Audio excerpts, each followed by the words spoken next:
Welcome all you true bluers. It's a University of Toronto bringing it live and loud for the intramural Valorant playoffs deep into, I guess, the early weeks of December. But it's going to be a fast and fun one as I, Hail Monkey Man, am joined in the booth alongside Orbital. We're south of the border to you northerners, but we're going to be having a great time here with the University of Toronto, trying to suss out the single elimination bracket. Orbital, everyone's trying to survive the cold, be it the wind, be it some sickness. And I know that you are going to survive with me, my man. We're going into this deep as we're in the quarterfinals of this playoff.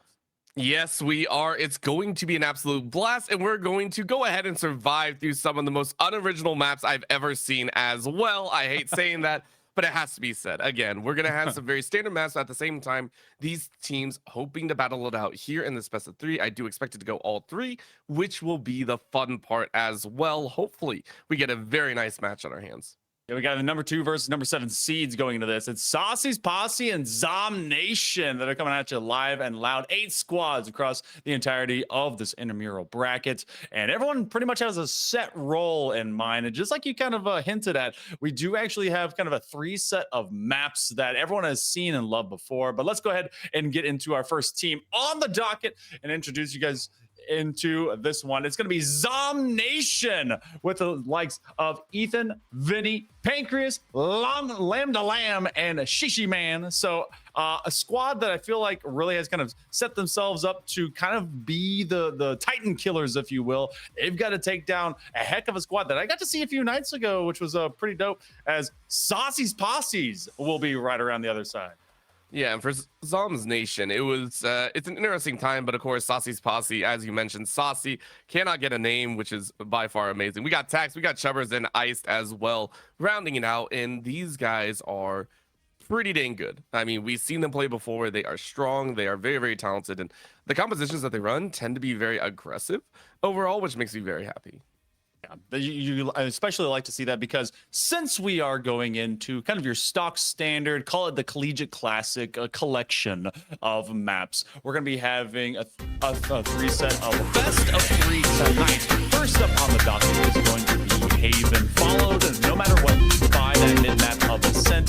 Pretty much everyone still runs Ascent in the middle of their BO3s because it's a measure of what everyone has done before from end to end. This is your most, all right, what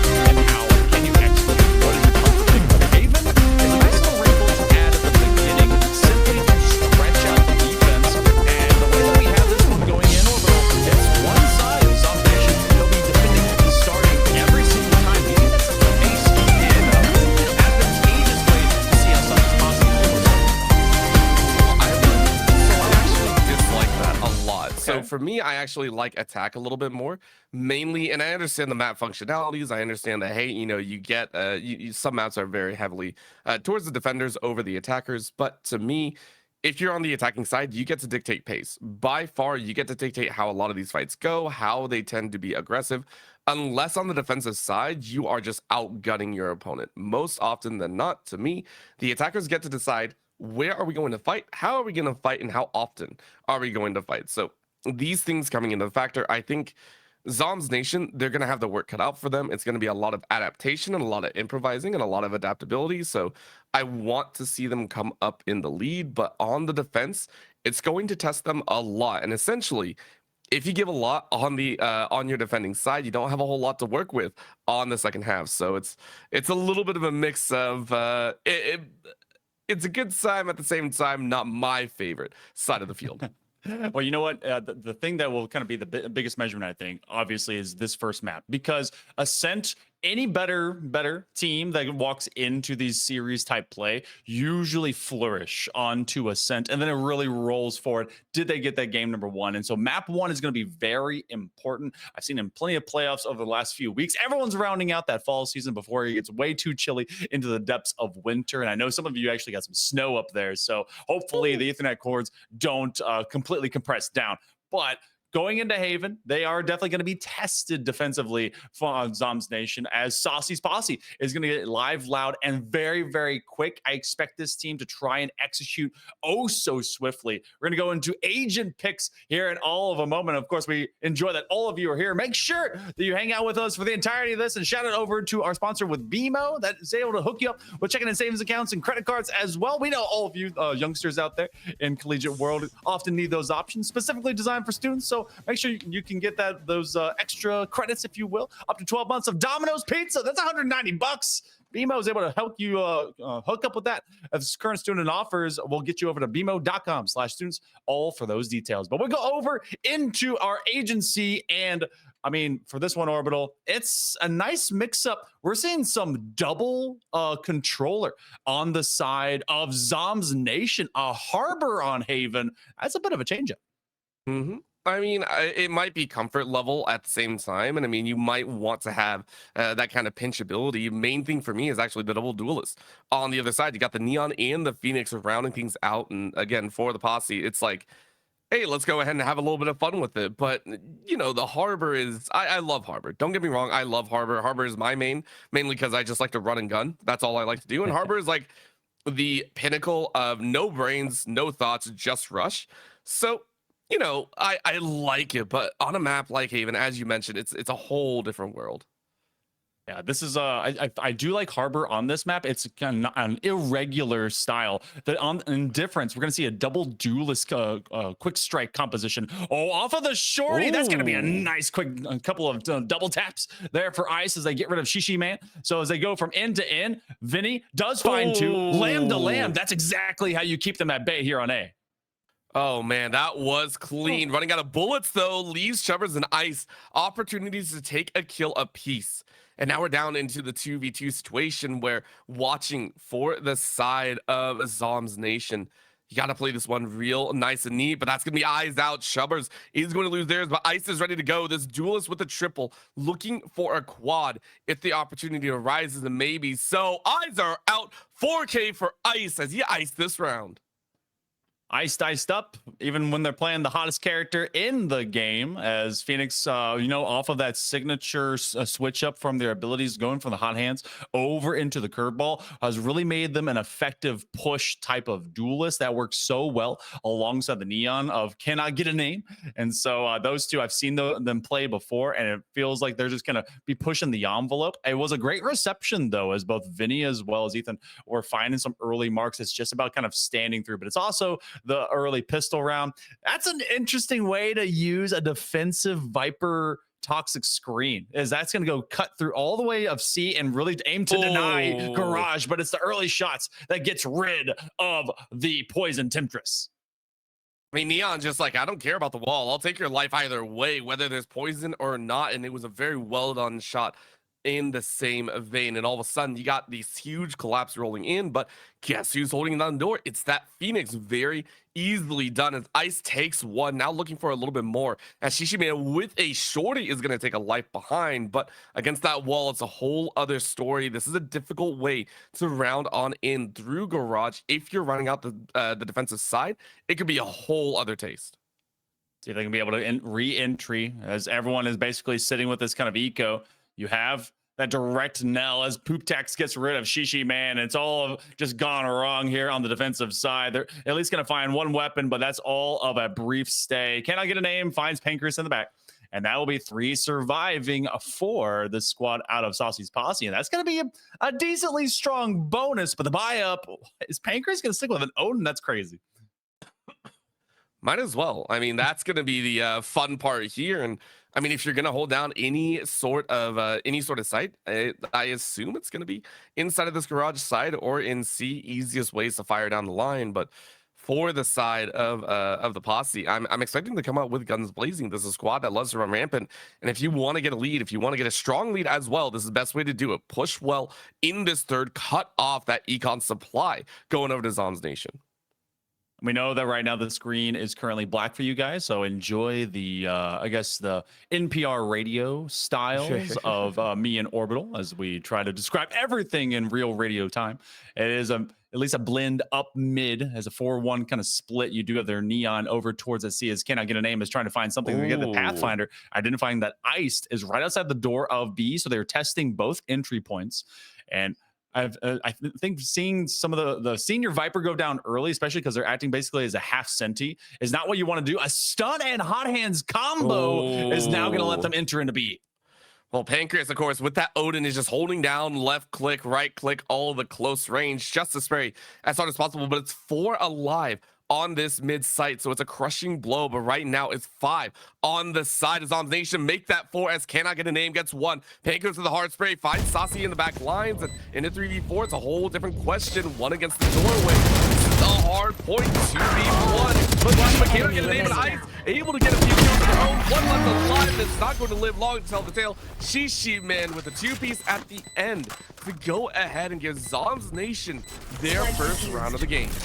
Without Shishi Man, that falls apart because both were trying to enter from the same western side entry point on that link into B. And there was just, I mean, they were looking to one side cross. You actually had some great distraction that was happening by Pooptax. And then you had on the other end, Ice just in the back top side of B. So as they finally were able to get some entry off of Shishi Man, getting them off the temples, that will lead us into, I was going to say our first rifle round. It's a bit of a mixed bag of everything right now. Pancreas is looking for maybe a shield to go with that Ares. A shield? I hope they bought that. Now, all guns, no shields, no glory behind buying up any armor. I mean, that's how it works out, right? Yeah, that's what we say. Right now, we are still waiting for an aggressive push all the way out. Now we're starting to get it. The running back is available. So you go ahead and pop that slow plus the line, but you only hit the wall. That means Vinny gets the shot. Shishi Man opens up with first blood, but not much more than that. It's a 1-for-1. Laser isn't going to do any work. Cannot get a name. Cannot get a kill, but Shovers follows up with the finish. Not going to put it to a 2v3, but a great hold right now for the defensive end as they're stopping this aggression in its tracks. So well done. And all of a sudden, it feels like a done deal. Lamb to Lamb closes it out. Well played forward, going the way of Zombs Nation. And that's kind of what we expected, at least into that numbers game. And everyone, we get to see the game. Shout out over to working all of the tech issues with our production. They're able to make it work for you guys, so everything's going good.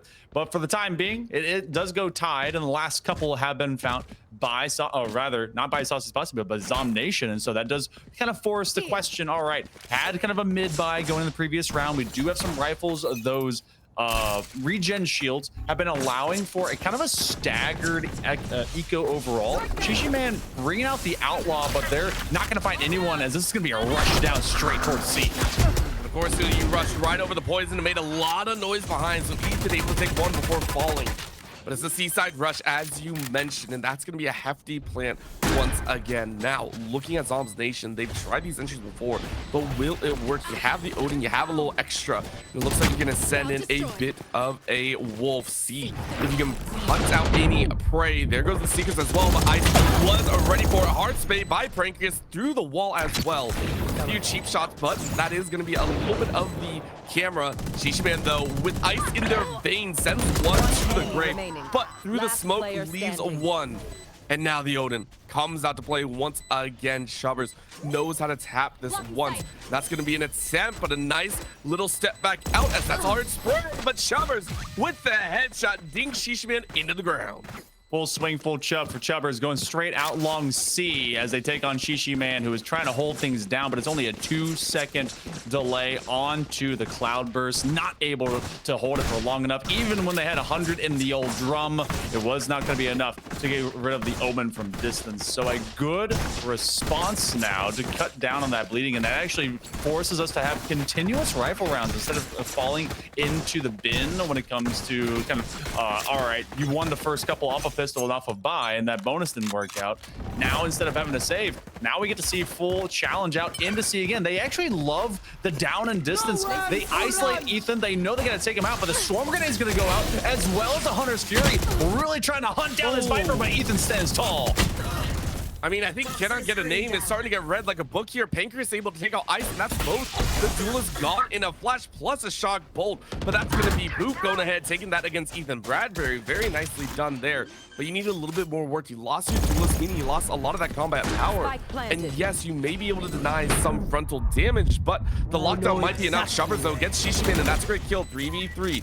Position being held. That lockdown in the far corner leaves some space to be denied, but you can see the entirety of the attackers leaning back.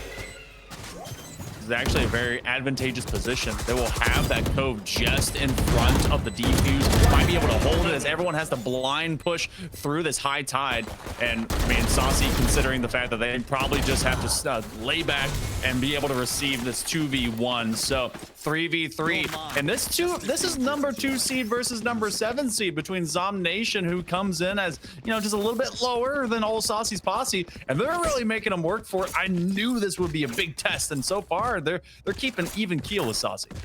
Oh, 100%. And a big part of that is I do feel like Cannot Get a Name and Ice are running the exact same patterns, which is why I'm liking that they're lining up over on the A side. That was 3 rounds in a row that we saw the Neon just rush straight to the backside of C.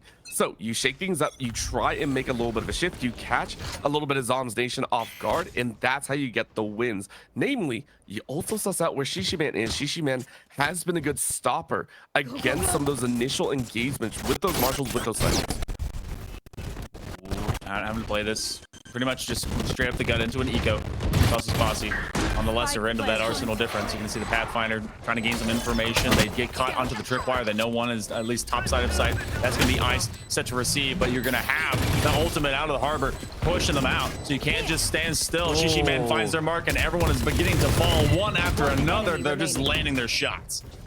To be fair, again, low gun output. That was a hero rifle in the hand for Saucy, but Saucy ain't gonna get it. So well done to the side of Zombs Nation, as it seems like Haven is starting to become their playing field. And you know, maybe I was completely wrong. Maybe the defensive side is the way to go, because it seems the over aggression from this squad, from the Posse, is starting to get onto them. You can see that they just aren't getting the wins that they used to. Ice is still getting up in the kills, but everyone else is starting to pay for it in these values. I mean, Tax, Cannot Get a Name, Saucy, all of them, rough spot in the kill feed.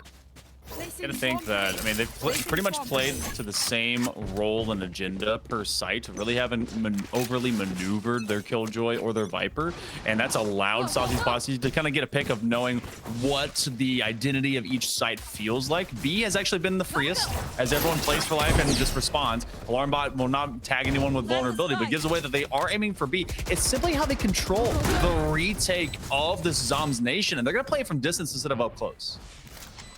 Ooh.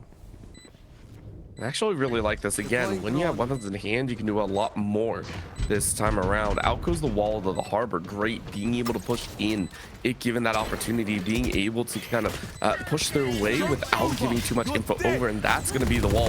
Plus the Viper's Pit. This is a lot being used just to gain entry, but Ethan and Shishi Man were more than ready. Ice with that running back is going to come back and alive, and that's hard spray. Saucy and Ice, though, get the kills that they need. Ethan goes down, so does Vinny. Shishi Man is able to Ice one, but Saucy with the 3K.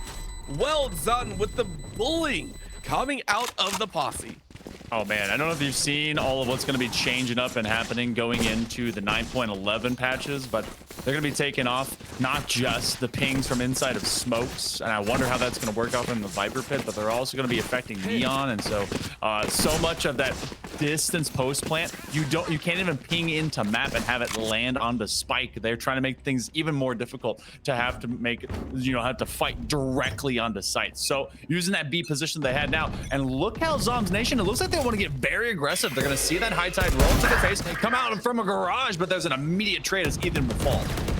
Oh man, Vinny was ready. Vinny with the 2K spray. Paxton cannot get an aim fall just as quickly, and all of a sudden the garage is looking way too dangerous.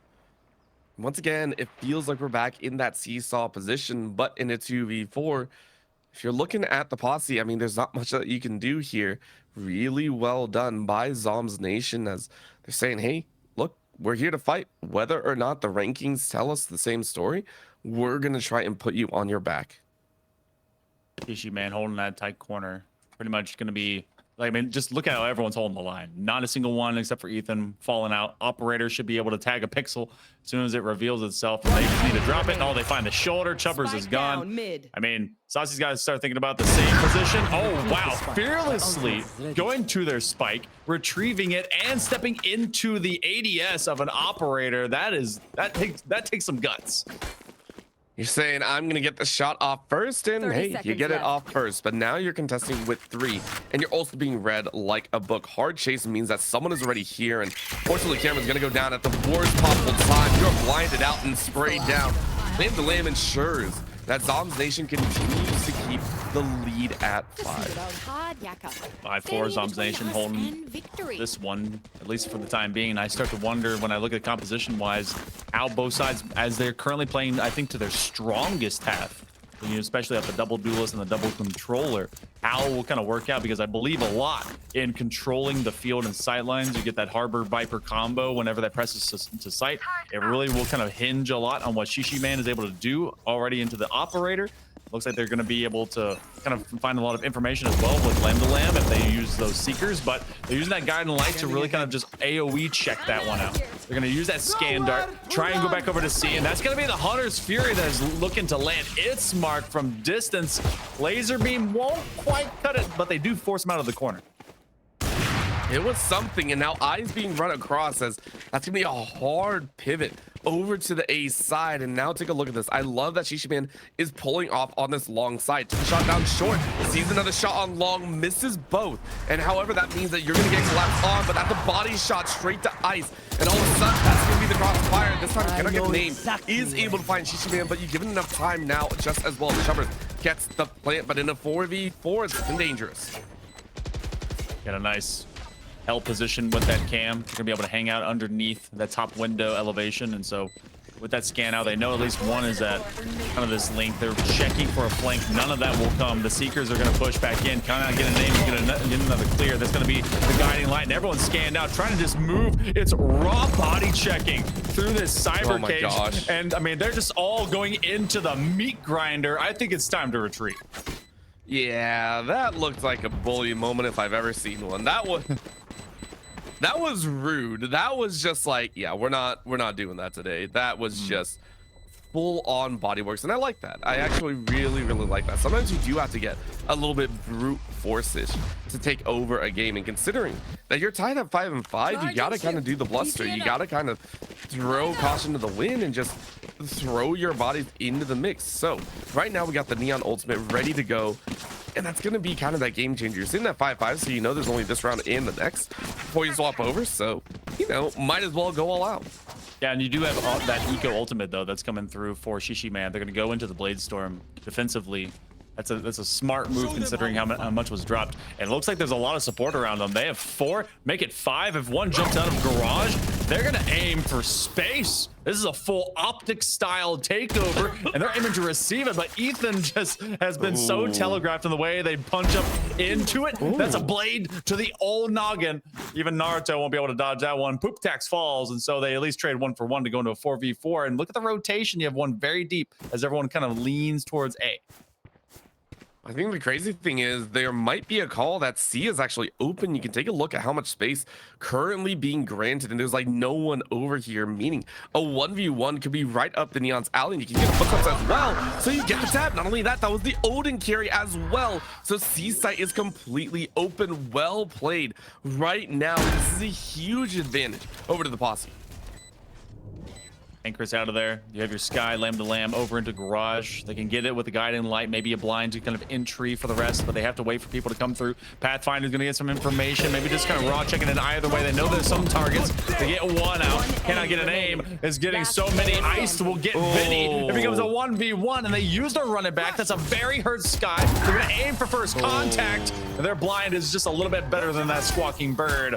Now, Saucy's Posse will go up at least in the lead, but I mean, with the way it has been Orbital, we could have a tie on the other side, but it's a worst buy here for Zombs Nation. I think it's already just, yeah, it's going to be that 50-50 chance. And I mean, Zombs Nation, you say they're going to buy a little bit rough, but you can see what they're grabbing. I mean, full out for Pancreas, who's sitting at 6, 7, and 4. Odin in hand, full armor. But Ethan going with that kind of regenerated shield, just doing the best they can. Lamb to Lamb, though, the one that really eats a lot of that problematic stance, sitting on pretty much just a sheriff. So difficult round, and that's why for the side of the Posse, they're actually taking this one slow. They know that they have at least a small good advantage, maybe even with the shields. High Tide is going to go up in towards mid. They can use the Owl Drone to check. See who's sitting around. They know Pancreas is on the other corner, and so as they shift out, hoping to get that scan away, they will go for their favorite plant spot in B. And look how you actually have Ice ready to receive out into this garage position. If Ethan does check it early, but they lose focus as they thought they would be towards that window, and that's all about timing. Oh, and the timing's getting even better right now for the side of Zombs Nation, but Saucy was ready to go. Gets one back. Shishi Man ready with the duck. Now a hard spray. The spray's all missed. The Shishi Man takes out Saucy, and it's done. We got a tied half on our hands, just like you called, Monkey Man. Go 6-6. Now here's the thing, Orbital, is that we've seen even Steven outcomes for compositions that seem to favor starting side. But when we work into the second half, I've also seen comps and games like this that end up just being a complete crash out the other direction. We could see this go 7 straight for one side or the other, depending on how this first pistol goes. I really want to see how the double controller is able to pay off. I feel like Shishi Man, obviously leading from the top of the stack on this offense, or rather for the defense of Zombs Nation, now switching to the offense. If they can find their first marks, it may be full control, especially the Pancreas on that Killjoy. It's gonna come down to how Iced and cannot get a name around Saucy off of their lone sentry is going to be able to at least fend off this forthcoming attack.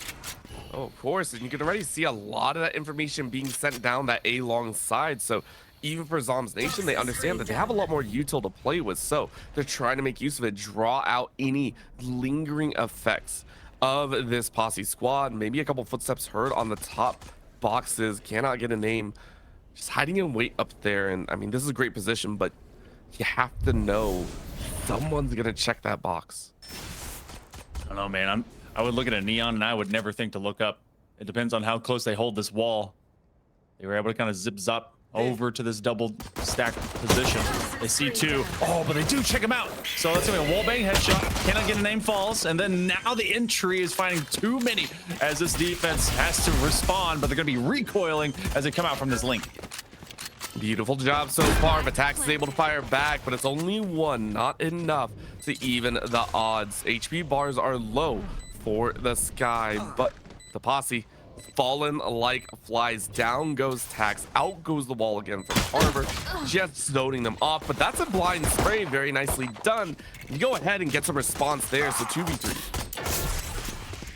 Let's see this right side. Not going to be able to do it. Saucy will fall. Lamb to lamb will clear them the rest out. And this is what I'm talking about. So now we work off the pistol. Obviously, the first couple into a known half, you usually go to the first win.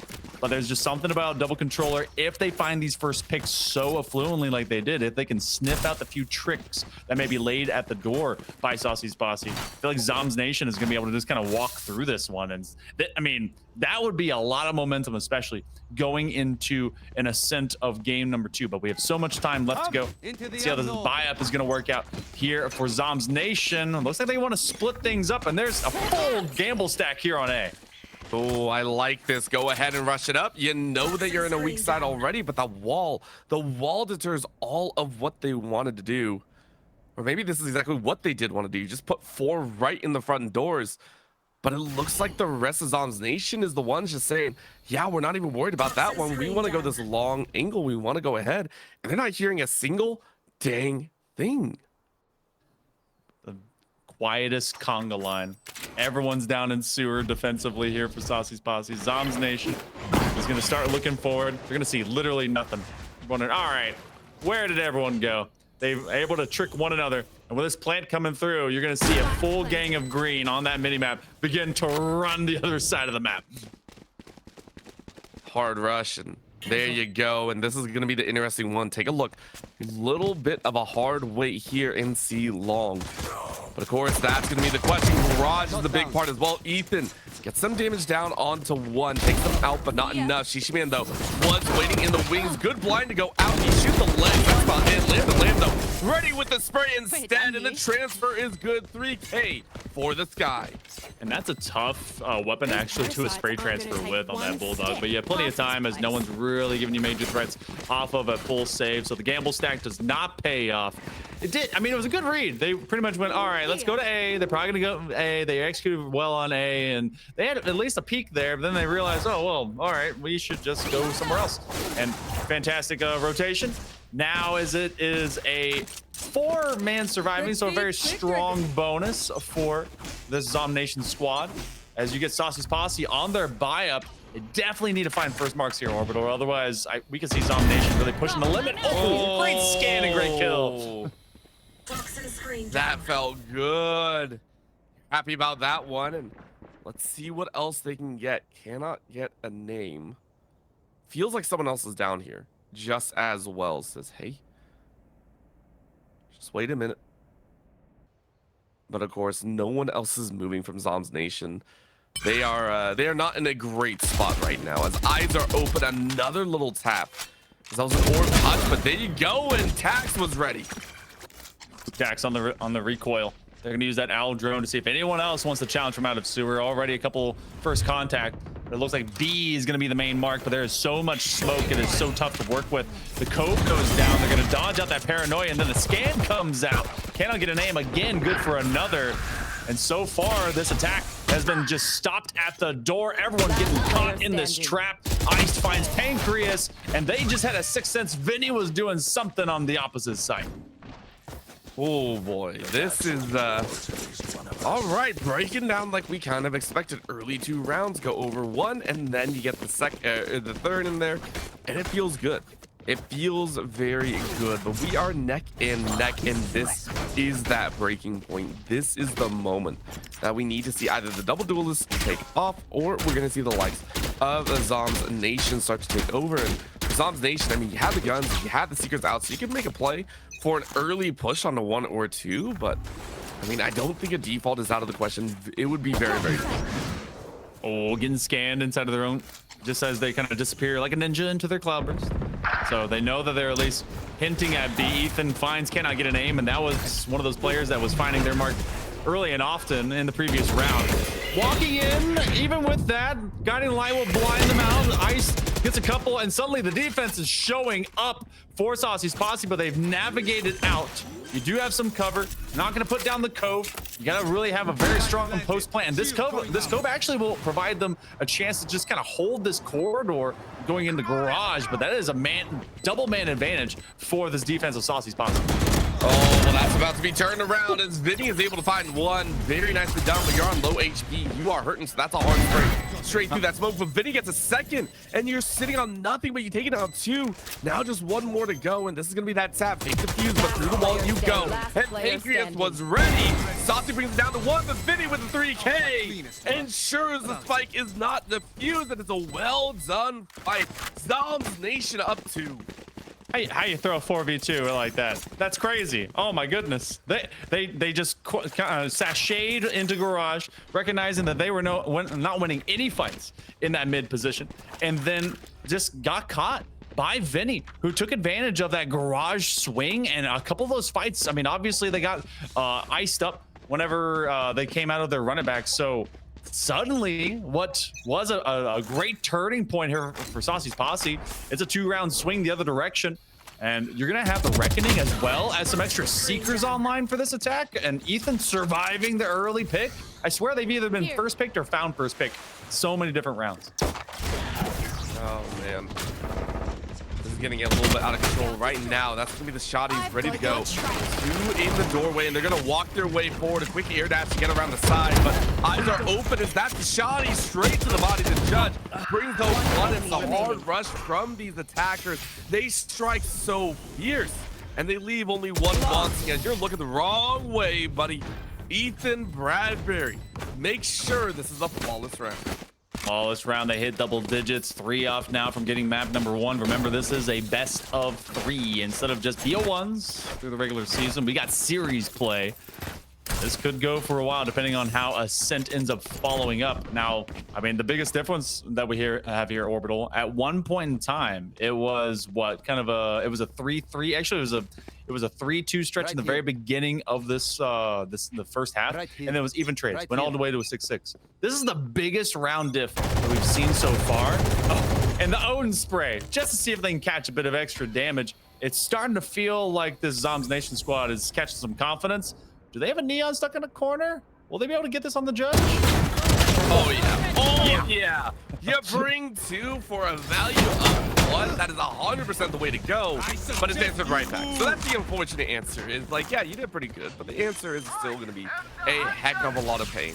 That's going to be a call down. The Hunter Series is going to try and rip through at least 1 or 2. But look at the long angle playing Shishi Man, working their way all the way back to the defensive side spawn, and maybe even hear some footsteps. Chubbers, I think, heard a little bit more just as well. So to speak, on the backside is going to yield results as Shishi Man and Pankers get the greatest crossfire ever and take out all 3. Nasty. It was something in the mind's eye of the Roman saying, all right, I'm pretty sure someone went deep into this counter position, but you know what? I'm not going to completely check out that angle, and they're going to get caught for it on that other end. Chubbers, they had a great idea. Their sixth sense, their spidey sense was tingling, but they didn't completely go and find their Gwen. So Shishi Man will swing right in the just perfect timing. And so now they actually, with this next round, they have a couple rounds before they even have to employ, but they could assure themselves a map 1 win depending on how they get their Viper's Pit employed. But 11-7, and I mean, strong positions right now for Zombs Nation. Yeah, they're deeply spread out. And again, with that wall earlier over there on the A side, you're able to push up a little bit further. A couple orbs go out as well. So on the defender side, they're using a lot to try and hold down this A site. And instead, it's going to be a slow crawl with 3 over here on the C side. And to catch the Neon by surprise, it's a huge dub. I like these orbs going out. Huge run, dash in. And you heard the jet, but cannot get a name. He's able to find 1, though. But that response is very, very quick. Now, the open on site. Shishi Man doesn't let them get away. All of a sudden, Zombs Nation chasing in. Shishi Man sprints into a second kill. 3v2 position though, but they didn't plant, meaning once again the Posse is pulled in every which direction. Oh my goodness. They are going to have at least 1 weapon in hand, so you do jump into the fray that allows at least some level of versatility. They will utilize this Viper's Pit very, very quickly, and as well as that snake bite. It is a lot of gas being used in 1 spot. That is all the extra chemical experiments done by this Viper. They find 1 off the Pathfinder as well, stunned up, about to be gunned up. They have to play into the GAC factory, and this should pretty much assure them, especially on the pre-fire, that this round is done and dusted. They've got Saucy. I feel like they're just gonna have to walk this one out. Yep, just run away as far as you can. You heard the footsteps as well, so you are being chased, but Overall, well done. Zombs Nation pulling in one of the best leads that we've seen thus far. 5 rounds as Ethan is able to find Saucy on the chase. And I would not have expected this, but so well done from them. 12-7 map point right now. Nothing about my mid game call. I was like, all right, I feel like this may swing into a slanted oblong scoreline, and look where we are. Seen it too many times. 6-6 to start things off, and out of the last 7 rounds, we have seen 6 of them go the way of Zombs Nation. You can call it 8 if you count the end of the previous half, but holding true, holding strong with an Odin. Pancras is going to chill out in window, and it looks like they want to try and take space. Going to go down swinging on this one, Orbital. Well, of course, with the swing, you're looking at that A site, which is open right now. So it was actually the side of Posse that pushed a little bit too far for their own liking. Now they have to double back. They have B site completely covered, but it's A side hit with the spike getting planted very, very quickly. I mean, these teams are playing so on point. Lamb to Lamb, go ahead and get that plan down. But Eyes in the corner is gonna be called out here. Poison 9, a lot of that. But Shishiman with a spray through is able to find 2. And now that is disaster for the side of the Posse. And look at this flank angle. It's going to be difficult. Wall goes up with the neon, but it's time on their side. Hard sprint, no. Lamb to Lamb, forces cannot get a name to fall, and that is the map as Zombs Nation takes game 1. Oh, big dubs, Lamb to Lamb. That's going to be 13-7 for Haven in favor of Zom Nation. A great defensive stand in every single one of their attacking rounds. It was just so much kind of playgrounds antics, if you will, as they were able to work off of both their Viper as well as their Harbor here, considerably just in control. I mean, playing off the namesake of the agents' roles overall, but Shishi Man, 23 and 14, not to be denied, really did play absolutely perfect. Ethan was kind of my question mark. They seemed to try to really kind of isolate Ethan for the majority of that first half. They always played towards C, towards Garage, and it felt like they were kind of the linchpin for success for the Saucy's Posse group. But once it became an attacker's side, Ethan was working in lockstep with both Lamb to Lamb and Shishi Man, and it felt like they just never lost control. They were always just kind of a neck and neck throughout the entirety, and it feels like the double duelist composition kind of bit them in the backside. Their over aggression in the first half, if we're looking at the Posse, just kind of got out of the way. If you notice in the opening 2 or 3 rounds, we saw them bum rush the C's site pretty much consistently, and it started to get read very, very easily. We saw them get picked off, and that identification of, hey, they're playing double duelists, they're going to play extremely quickly, that's going to be a problem. So it's or that's going to be identified as that as their strat, and it changed up a little bit too late. So 1, good identification coming out of Zombs Nation, and 2, a little bit sticking too close to a playbook that may not work this time around for the Posse. Hey, you know what? We're going to see if they'll stick to their guns going into this next one, but we'll take a short break. Ascent will be on the other side. Can Saucy's Posse bounce back, or will Zom Nation rise to the top and take it into 2-0? We'll be able to find out with more of the University of Toronto intramural playoffs right after this.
Welcome, True Blue Gang, as we go into map number 2. Again, I am Hail Monkey Man alongside Orbital, as we just saw a 13-7, as it were. Orbital, it was a very tight-knit beginning, but 6-6 became 13-7 very quickly after what was only one grab. Feel like Saucy's Posse obviously needs to find a way to find both comfort as well as at least something of impact when it comes to how they're going to execute, because Ascent, I mean, everyone knows it. It's actually going to be going away. It's going to be going away very, very quickly. But, I mean, everyone knows it. So, for the time being, they got to be able to create something that Zombs Nation is not seen. Oh, 100%. And for Zombs Nation, it just feels like they came out of the woodworks and said, yeah, this is our target. And for the Posse, I think they just got a little bit overzealous. I really do think that. I think all they have to do is hold back the aggression a little bit in the early stages, and we can see what they can do even further. You know, even with the double duelist, you can still play relatively slow, a little bit slower than you did in map number 1, and you can bring some results. They got a little bit over eager. They weren't realizing that their gun duels were not going in their favor, and they were getting utiled out. So to me, that's what set them up for a little bit of failure on Ascent. I feel like they can take things a little bit slower, and they have fewer avenues that they have to worry about. Keep in mind, 2-site map, very easy to play through, and as you said, very well practiced as well. There are going to be no surprises. There's nothing crazy to come out unless the compositions themselves are crazy. Yeah, I do wonder about that, because we have seen agency kind of shift around at times between so many different teams. But there's also sometimes for these intramurals, players will just stick to their guns. They may one trick into some of these. Now, is it happening right now? No, because and that is highlighted very immediately by the simple fact that Shishi Man is not on the jet. They've moved over instead to Sova, and Ethan, who was, I guess, maybe just a actually just a flex controller for that Haven, they've gone on to Jet. Vinny from the Harbor to maybe an Omen, maybe a Viper. We're going to get to see even more of that. So neat how things have already kind of become highlighted, and they've opted for the Cypher in lieu of a Killjoy. Ooh, and on the other side, we're seeing the exact same thing come out here. That is possibly a Jet and Phoenix. And Ice has played this Phoenix now in map 1, possibly map 2. And for me, that's a huge question mark. We're taking a look and saying, hey, is it going to work once again? You're playing with lower information. That's how this works. So it is going to be locked in here. The Killjoy for Saucy is great, but the KO for Lambda Lamb is like a staple. The fact that Saucy's Posse is not running that worries me a little bit as well. Yeah, there's a lot of, I want to say, kind of counter composition working into the Zombs Nation squad. Defensively, they will be the first one starting off, and I'd say that's actually a much stronger sight line when it comes to Ascent, because of just how well practiced this map is overall. So we're going to have to get creative, especially with Ice, who was burning red hot going into the beginning of that map, and it looked like they'd actually found a stride to take Zombs Nation by surprise. But a very even first half of that Haven became a blitzkrieg on the other end of things. But they're going to have to dig into the trenches and raise the flag and go into map number 2 with some motivation here, Orbital. Otherwise, they're going to be seeing themselves get knocked out here in the quarterfinals. I'd also like to point out the speed at which we got through that 13-7 is wild to think about. Like that was extremely fast. You're talking about fast on one side. It was fast all the way around. They were not waiting. They were very, very decisive. And that makes me so happy. I love teams that are willing to kind of push things to the floor as soon as they know what they want to play. So I want to see if they can do it real quick once again, or if we're going to see a lot more meticulous gameplay here when it comes down to something like what Zombs Nation is running, which is like the standard meta here on Ascent. It can be slower. It can be a lot slower depending on how you like to play the defensive end.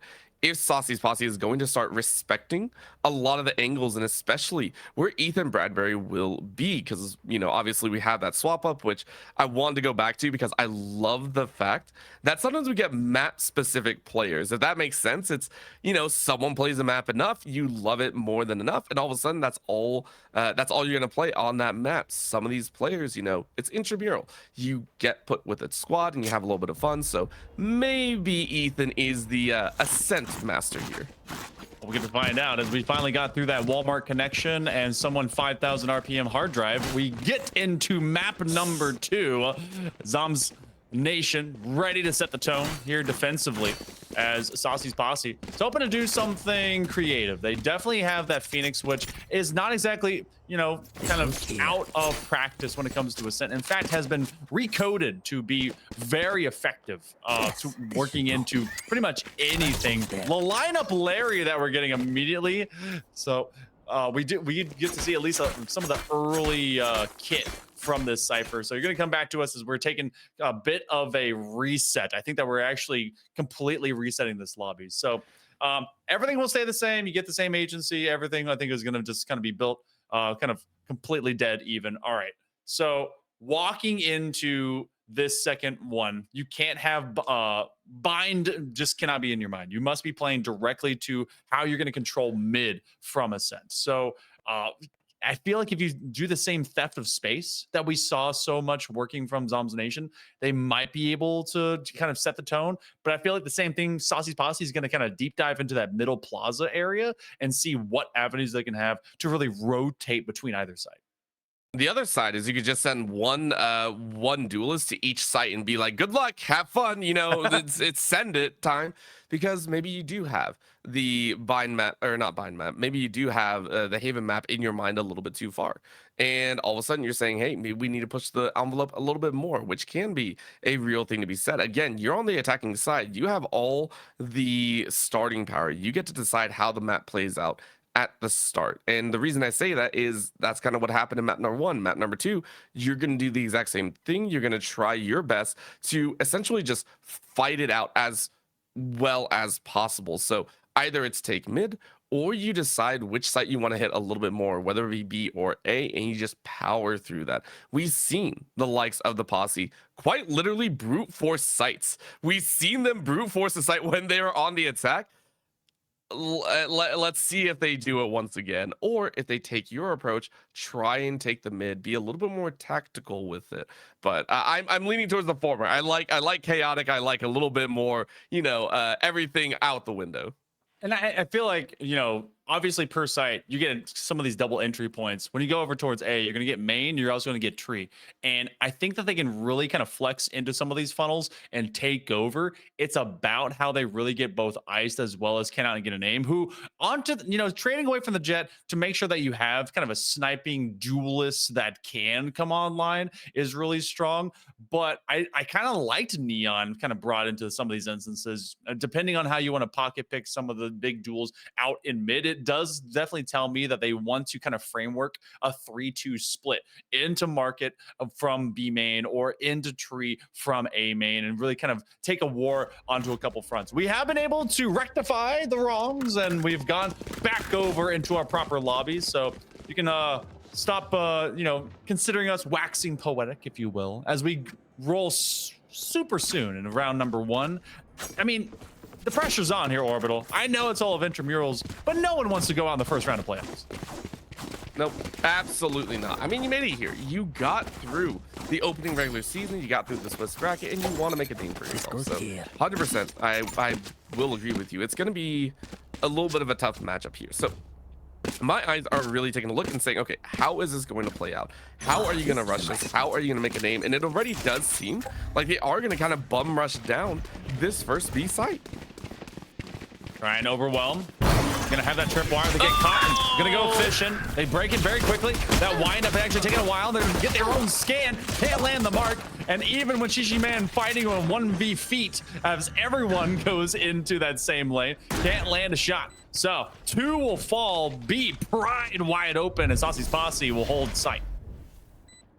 Man, that was a well done force, and we've seen them, like we said, do this back in the earlier stages. We saw them do this in map 1, but it might take time for the adjustments to come through.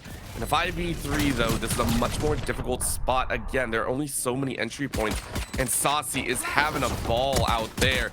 Even had the flank option. Ice now able to free fire onto Vinny and team. Ethan fell just as quickly with only 21 HP. There's not much else you can do. Vinny takes 1, probably takes another. No Ice with the 3K, and almost just like map 1, Ice off to a very nice start.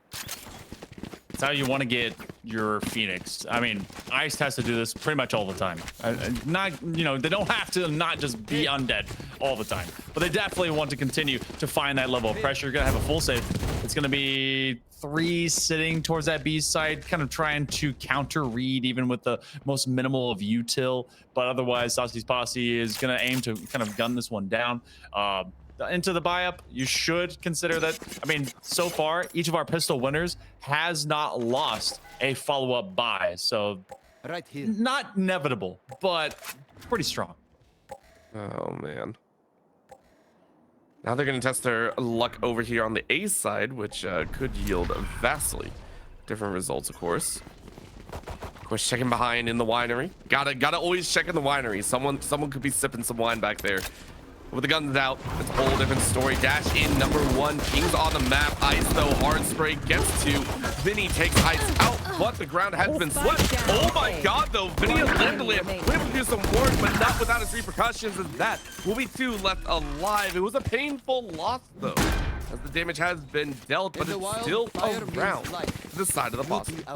Cheapest gun in the game is the classic, and if you hit it with 4 right clicks, it's like a little miniature shotgun, and if someone just lands about 5 feet from you, well, you're gonna do some damage. And you know, we saw a triplicate of kills that got a little scary for Saucy's Posse, and it'll be a very weekend and rebuy state for them running into a hopeful bonus. But Odin in hand all ready for Pancreas. Where are they going to be sitting? Obviously on the paper thin wall alongside their Sova, who's probably going to be aiming for that scan dart.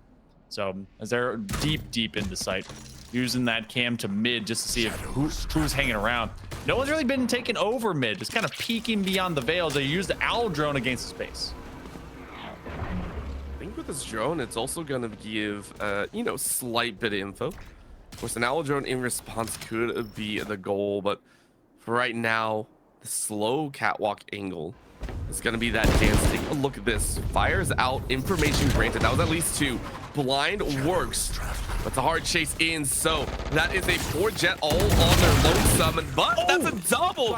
Ice with the collat takes out Vinny and Ethan, and that's a huge kill. Lamb to Lamb is able to fire back, 3v3 position, but the spike is down. All 3 attackers still left onto that site, and now it's gonna be on Zombs Nation to try and do some work.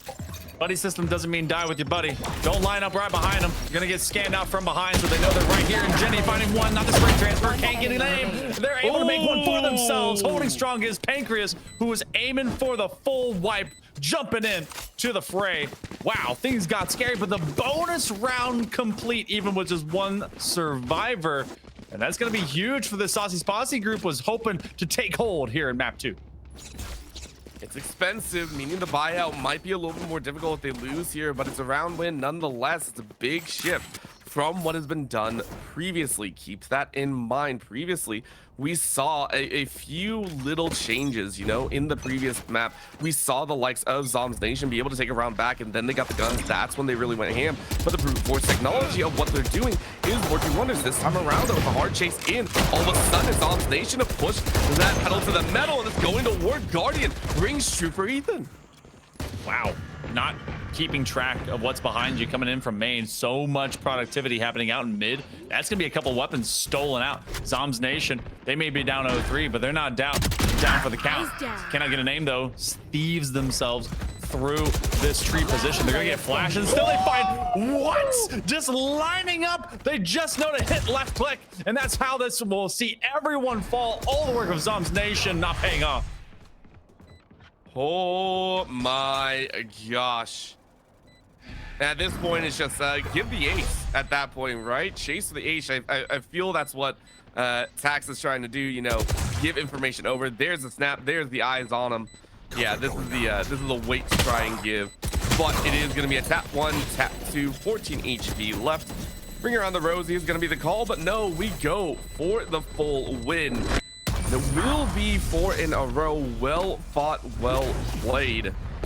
And we're looking at a pretty decisive half so far, but my gosh, this could also go the other way, Monkey Man. We see some crazy stuff in Valorant. We really have. And there was at least 3 sheriffs walking into that round. The biggest kind of difference, though, is that there was so much focus initially for Saucy's Posse of what would the push was in mid, which Zombs Nation, shout out, that was a fantastic execution, taking advantage when so much presence was just kind of dedicated from tiles towards them, and they did not just stay. They were able to move up into to main on B. Eventually, though, they did kind of lose themselves, and Can I Get a Name definitely alongside Iced being an impact player, taking down 3 just in line, looking to go to that tree, but now they're trying to test the waters all across this map. Not quite a default. That's exactly where you put your killjoy most of the time, as they aim to go up catwalk again. Where they're looking to float over towards this B side is more the coverage that you were mentioning before. Just take over the mid. They haven't really tested into the market either, so this might be their first full attempt at a market B side hit. It will be answered at least by Pancreas. Pancreas is waiting there, wallbang being shot through, and actually hits Bradbury a little bit. Some information to get over, but there it is, the hard spray of that Odin. Being called out, another ping, another registration, showing where the enemies are, and that's gonna put everyone right in front. All of a sudden, this dangerous Shishi man wasn't looking down, but neither was Tax. Huge opening, though, for the side of the Posse, as they wipe away 3 for 1. Zombs Nation is in a rough position.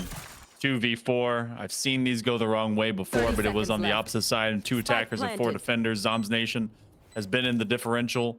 Can I get an aim? I mean, they just kind of walked through smoke. No one kept them in check. A loss of focus and another loss of a round. 5 in the bin right now for Zombs Nation as they will walk away. This was another buy up for themselves, Orbital, and they've got to keep some rifles in their hands if they're going to try and unlevel this Saucy's Posse that is so strong, only losing 1 player on entry.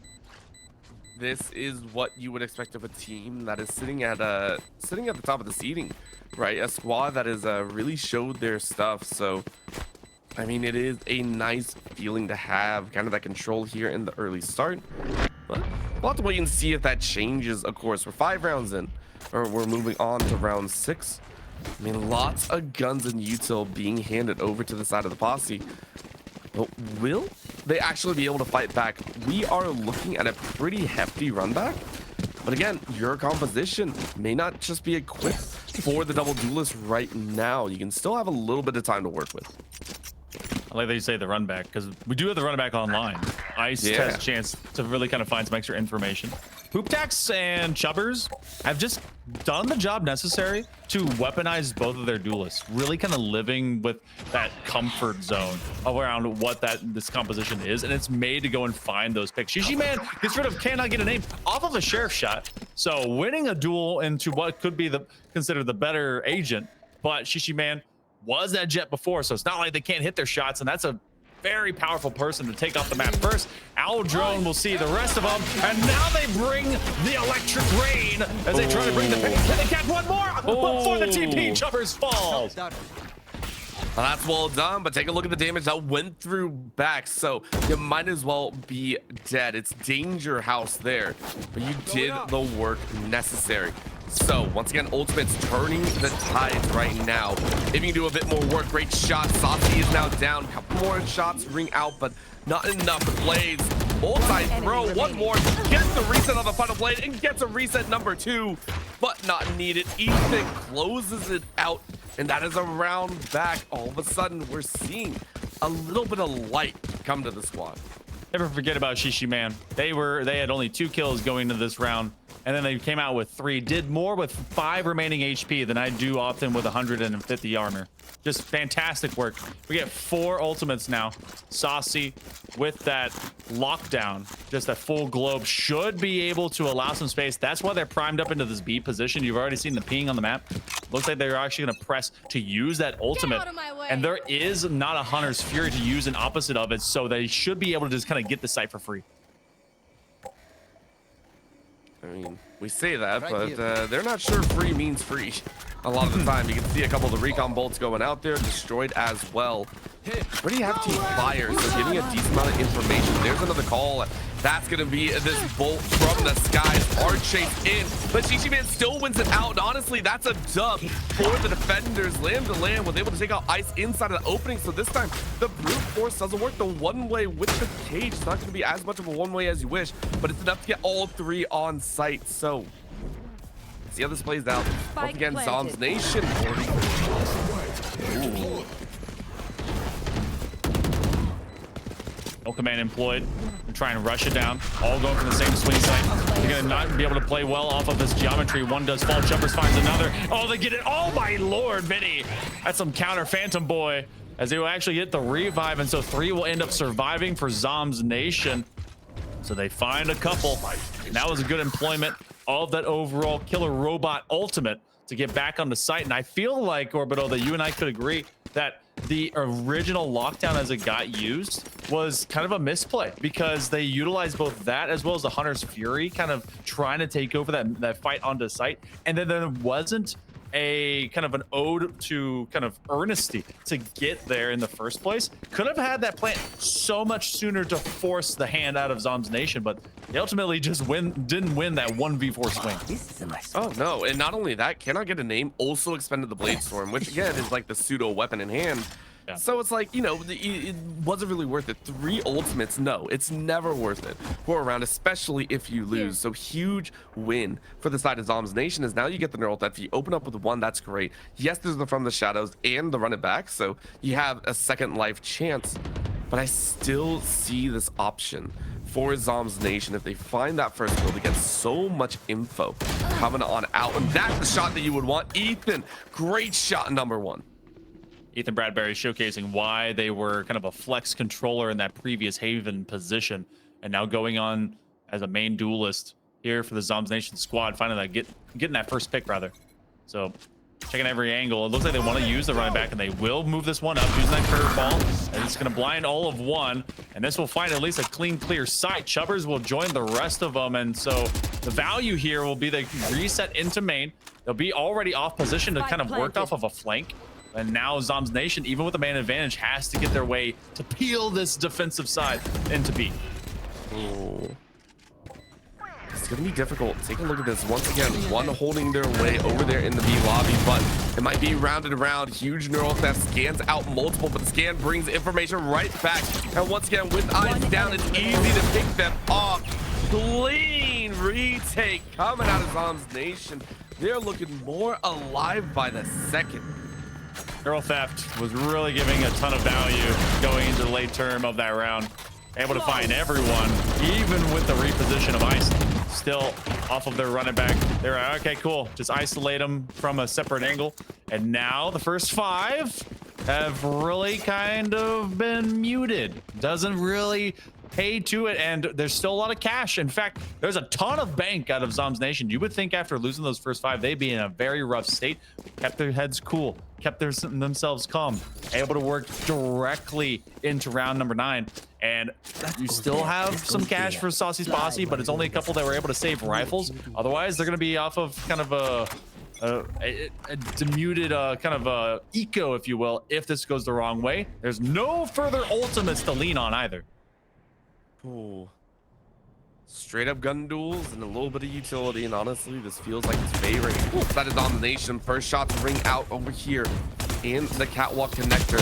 Line goes out. Ice though rounds the corner and finds Benny's life. Wall goes up to cut off tree. And this is an A site clean and all the way through, but the winery is actually where it's gonna be hit. Ethan gets 1 on the lurk, double smoke down just to ensure no one can see through. And all of a sudden they are caught. Another sprint. Shishi Man sprays down with the Odin. Lamb to Lamb lost their life, but a shock bolt rings true at the feet. So enough damage done to the Killjoy for a simple breath to blow them over. But Ethan with great crossfire gets the headshot. Shishi Man still with the Odin, and 1 left alive brings Shishi Man with a 3K.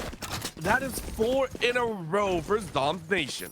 That is so pivotal for Zombs Nation. They kept 1 into that wine corner. If you never clear that out, if you leave only 1 person out, and especially if they're the spike carrier, well, then you just set yourself up for disaster. And Saucy's Posse, after grabbing the first 5, 4 have gone in a row. You know, I was wondering, I was like, all right, you know, this map in particular can be very duality of man, very dichotomous depending on how you kind of start off. And it was looking like we were going to get that. We're going to kind of a 13-0 run. But other than that, Saucy's Posse has finally found a way to respond here in this first round. They get rid of Ethan Bradbury. That's a big person you need off the map. Oh, but look at these. The option is still available with the flank, but door closed is a whole different story. Nice heal. Go ahead and tuck yourself in the corner. No big ultimates to really play with except for the Hunter Series, but I don't know if the Hunter Series really wants to be used right now. It's gonna call, but nice little scan. Once again, hard spray. Shishiman gets a freebie, and now the rest of the team is gonna try and storm their way in. Shockbolt rings out, doesn't really catch anyone. Another scan is going to grab info, I think. Yeah, but boom tech sends a kill right back. And again, the brute force tactic of this Posse squad is able to win. I was thinking there's a lot more brute force from up in heaven because we had that Hunter's Fury from up top. I thought Shishi Man was going to be able to get that kill, but they were covered down by their teammates using a whole Hunter's Fury just to make sure to clear out hell after they got that first kill. Ancha cannot get an aim, but didn't pay off. So there will be a Hunter's Fury up here for Saucy's Posse as they cut short this streak. 5 the first time, 4 the next time, and eventually they get themselves a 6-4. We have seen a 6-6. I'm not going to call back to it any further than that, but 10 rounds in, they're going to try and get very quick about it, and that's the moment of success. They've been chasing down Ethan.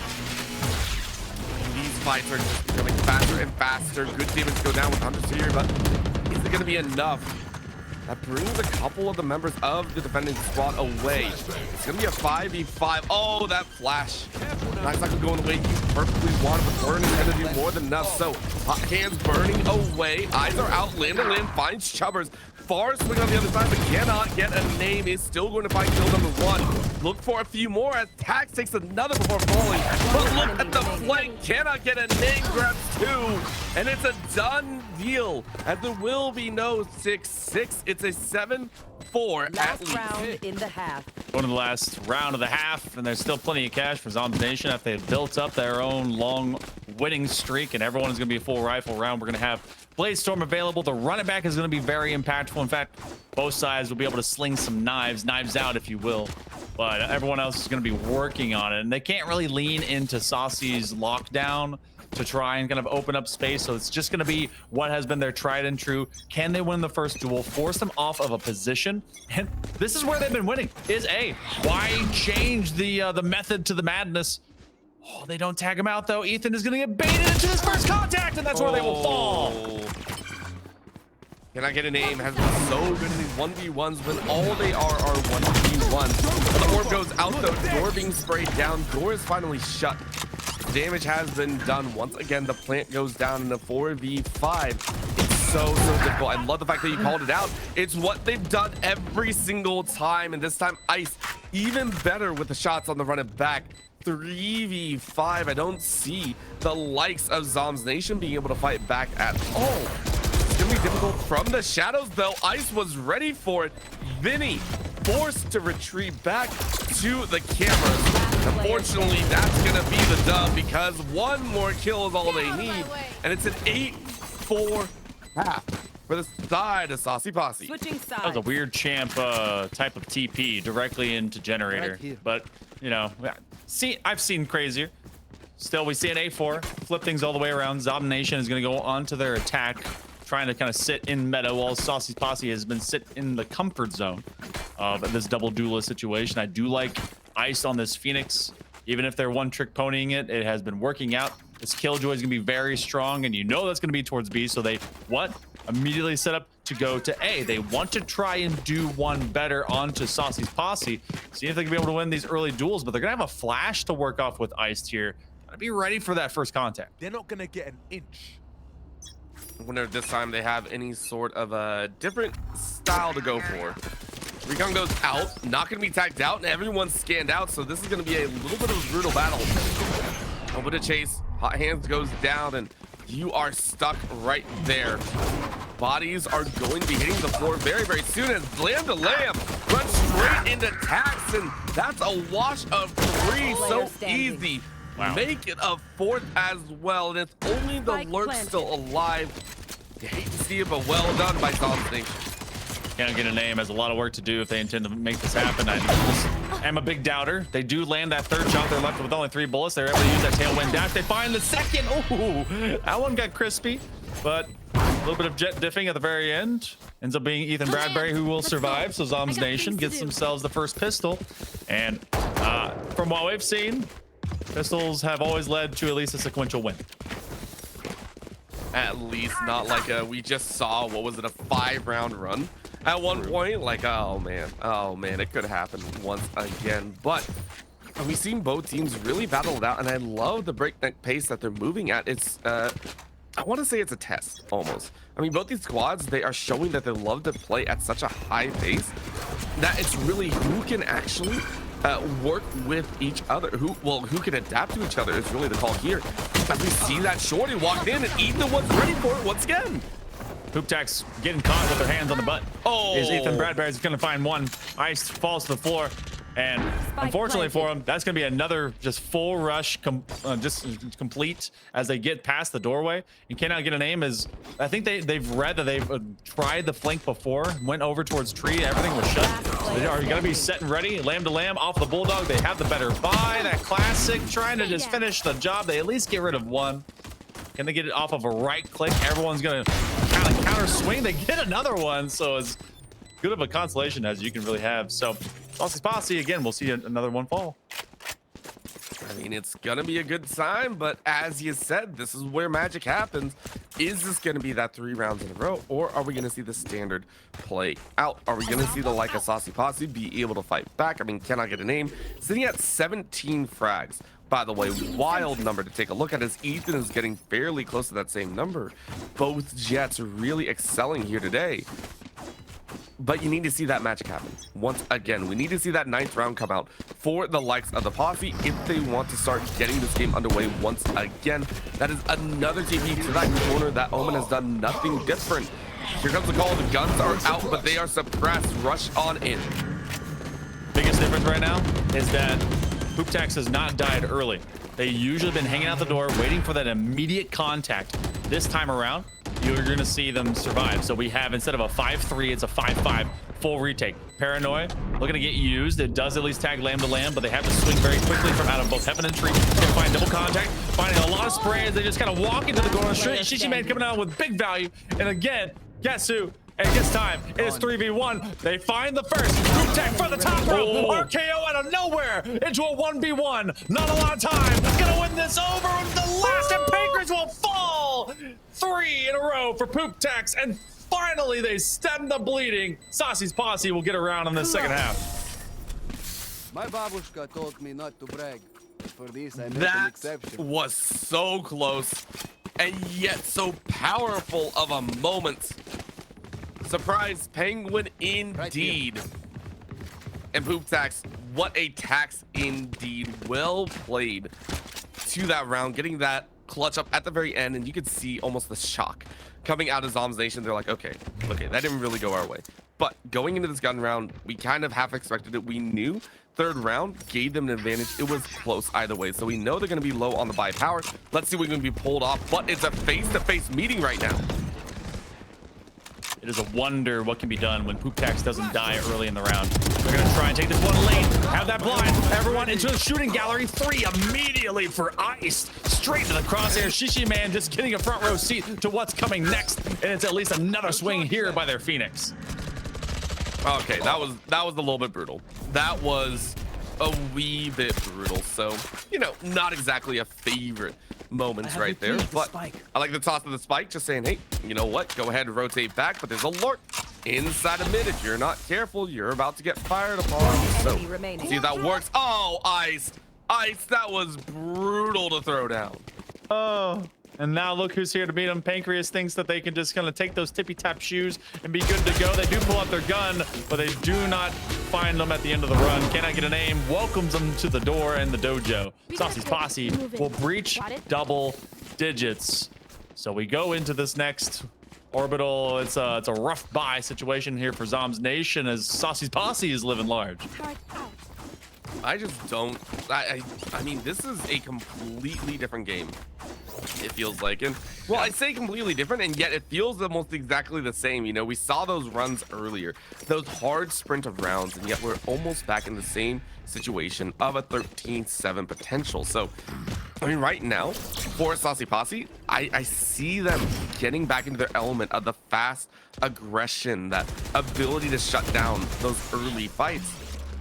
But now we're seeing that slow play Zombs Nation take this one a little bit slower, trying to bait out information maybe taking this one over to the B site, which could be a big shakeup.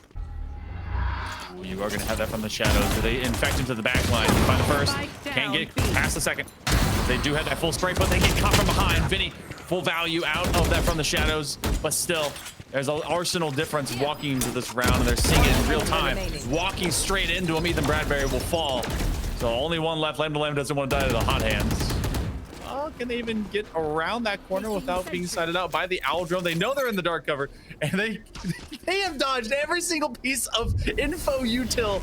Dark cover is going to eventually give them away that they're stuck in the corner, and it's a team ace as everyone gets involved for Saucy's Posse.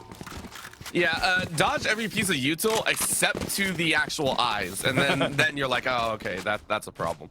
Still though, very nicely done. We are seeing now guns come back out once again, and this is that moment we mentioned before. This is that turnaround phase, but yes, guns are hot for Zombs Nation, but it's 3 ultimates. You got the Hunter Series, the Blade Storm, plus the run it back. These are great dueling ultimates to have if you wish to get a mark down, and I feel like at least one of those should be used, maybe the likes of the Hunter Series, to really shut down any advancements, or on the retake you can get some extra DPS. That's gonna be an eyeball though on the opening frags. That's a spray, not gonna get a kill.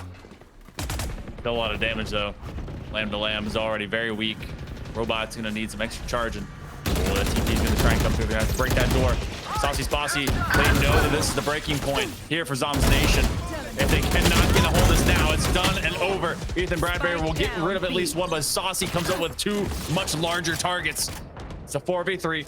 Zombs Nation still stuck at the door as they're separated from their own spike. They're able to at least retrieve that. A couple of cyber cages to get the job done. Ethan will get rid of Saucy, and it's a 3v2. It's doable. You're waiting, eyes out. A little bit of a snap. Nothing crazy, but you know where they're coming from, and this is not going to be a 2-pronged attack. This is just straight up a fight. That's a nice little barrier broken. Shots go out, but Pooptax wins it instead. Ethan, you left your teammate all alone. Bankers can do some work. Not enough, though. Crossfire able to make it happen, and it is going to be map point for the side of Saucy's Posse. Wild stuff. I should pretty much put this in an unreachable bin for the side of Zombs Nation. Saucy's Posse is in such a strong position. You do have Ethan with that Blade Storm. Maybe pull out some magic there. Pancreas could utilize that neural theft, and Lamb to Lamb could eventually, alongside Chichi Man, work up into their own ultimates. But because of this arsenal, they're gonna have to play at so close quarters and really be wingmanning off of one another. On the other side of things, Saucy Posse can do whatever they want. Cannot get a name for the first time in the game. Pulls up an operator, and they might very well just kind of upend anyone, but no one's running into them as they will go straight onto A side. And there's just no waiting around. Let's see what they can do here. Drone goes out. No information given though. So you waited it out very neatly, and now you get a quick walk up. How much are you gonna get though? Here's some jumps, nice out, but Pooptax wins it still. Shishi Man is able to fire back, so it's a 1-for-1 tax, and you get a gun change up. How many more are you gonna find though? You are now vulnerable. Flashbang goes out. That was your own teammate. Lamb just stood in the middle. I don't think that's where you want to be. Vinny able to fire, but you still lost a lot of members down to the wire. Ice with a single gun left is gonna allow Shovers to finish it off, and that is map number 2 done. 13-6. Would you believe it? We're going to game number 3 to decide this quarter final. The Collegiate Classic is paying off in big ways as the squad of Saucy's Posse comes up in even bigger moments. Iced, for all of what we got out of Can I Get a Name, Iced actually came up late term as they went 22-12. Can I Get a Name coming up 3 kills short, the same amount of deaths at 19-12. But Pooptax, I want to talk about them. They were a hero at huge moments where it felt like Zombs Nation was about to get a grip on this game, and then they just turned that all the way around, especially off of that 1v3 clutch. Oh, really providing some confidence for both of their duelists to continue going out there and work. I mean, that was huge. And again, you need that clutch factor, especially in a map number 2 when your tournament lives are on the line here. You're able to kind of wake up. You're able to kind of fire away. And it felt like Zombs Nation could do nothing there. I want to emphasize that. Remember, we saw Zombs Nation take what 7 rounds to go pretty much in that first game. We saw them really run it up. We know what they're capable of. And yet the Posse really coming together at the very end to showcase what they could do here in this map too. So going into bind, it's going to be another question because my expectations are maybe a raise to come out here, but you know, I think this is going to be a heavy firefight once again. To see the versatility, adaptability, gotta see the creativity as well as we'll go into map 3, but after a short break. Thank you guys so much for joining us. We have the finality of this quarterfinal. After this break, more University of Toronto intramural playoffs in just a moment.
Welcome back, everyone, to the University of Toronto Intramural Playoffs featuring Valorant. Of course, I'm still Hell Monkey Man alongside Orbital. And of course, shout out over to the biggest sponsor that's helping out with this entire channel today to help you focus on what's important. How about some BMO, as they have checking and savings accounts and credit cards and borrowing options all in a line, specifically designed for students. Plus, you can get up to 12 months of Domino's Pizza. That's $190. That's able to give you some extra snacks with BMO's current student offers. Make sure to go to bmo.com/students for details to check out all that and more. And apparently BMO Next Level also has a Twitch account, so you can go over to their channel, BMO_NXTLVL. That's BMO Next Level, to check their shows out every Thursday at 7 ET. But we go back into this one. The show has been real, Orbital, as we go into map number 3, a 13-7 to a 13-6, and now to an unknown as Bind is around the corner. I would just like to point out the players themselves do not seem to be taking any breaks either. I want to point out each of these maps have been around 30 minutes or so, which means every single round feels like it's been under a minute or two of how quickly it could end. I mean, we've seen rounds where teams take a very long time. They take the entire time, a minute 30, be able to get on the site, be able to get everything cleared out, use default, everything of the sort. The fact that we are booking it through this shows their level of aggression. And again, it is showing in their gameplay just as well. We saw Iced really pop off this time around. You mentioned the fact that Poop Tax, yes, we had to say the full name, really was able to show their own stuff in this game number 2 with some of their more heroic actions. This map number 3, I'm looking over the side on Zombs Nation. I'm looking at them saying, how are you guys going to be able to show up here? Because once again, you're on the defensive end, on Bind of all things. And I mean, that's going to be tough. I'm wondering if we're also going to see new duelists. Yeah, I do wonder about that. I think Iced is probably going to stick with their Phoenix unless we get to see just kind of a switch up over towards that race. It feels like Iced has been very kind of pocket pick heavy and comfort to that Phoenix. They're a little bit rougher to kind of utilize, especially when you can be able to throw a lot more utility over the walls. So kind of in-game results there. We even really had a lopsided second half finish in favor of Zombs Nation. Their double control really paid off. I want to see if maybe some of that comes back around. Double initiator has been kind of dichotomous for a lot of different teams. I purely and wholly don't believe we're going to see a Yoru this time around. Yoru has worked on to Bind. I just haven't seen anyone that would maybe be the same mechanically gifted to utilize their kit here. I want to see kind of main fundamentals. Give me a raise, maybe even before she's nerfed, give me a neon, but the brim stem, get them in, just make it work. Yeah, and I mean, I'm sure they're willing to try and throw down there. I mean, the orbital strike has been used so effectively on this map. It's so tight on the corridors that you can lock off a lot of options for the opponent. And it looks like they are going for it. Well, once again, a double duelist take, but it's actually going to be on both ends this time around. Take a look at this. Shishi Man and Ethan heading up respective on those duelists, but Ison cannot get a name. The ISO to be brought out.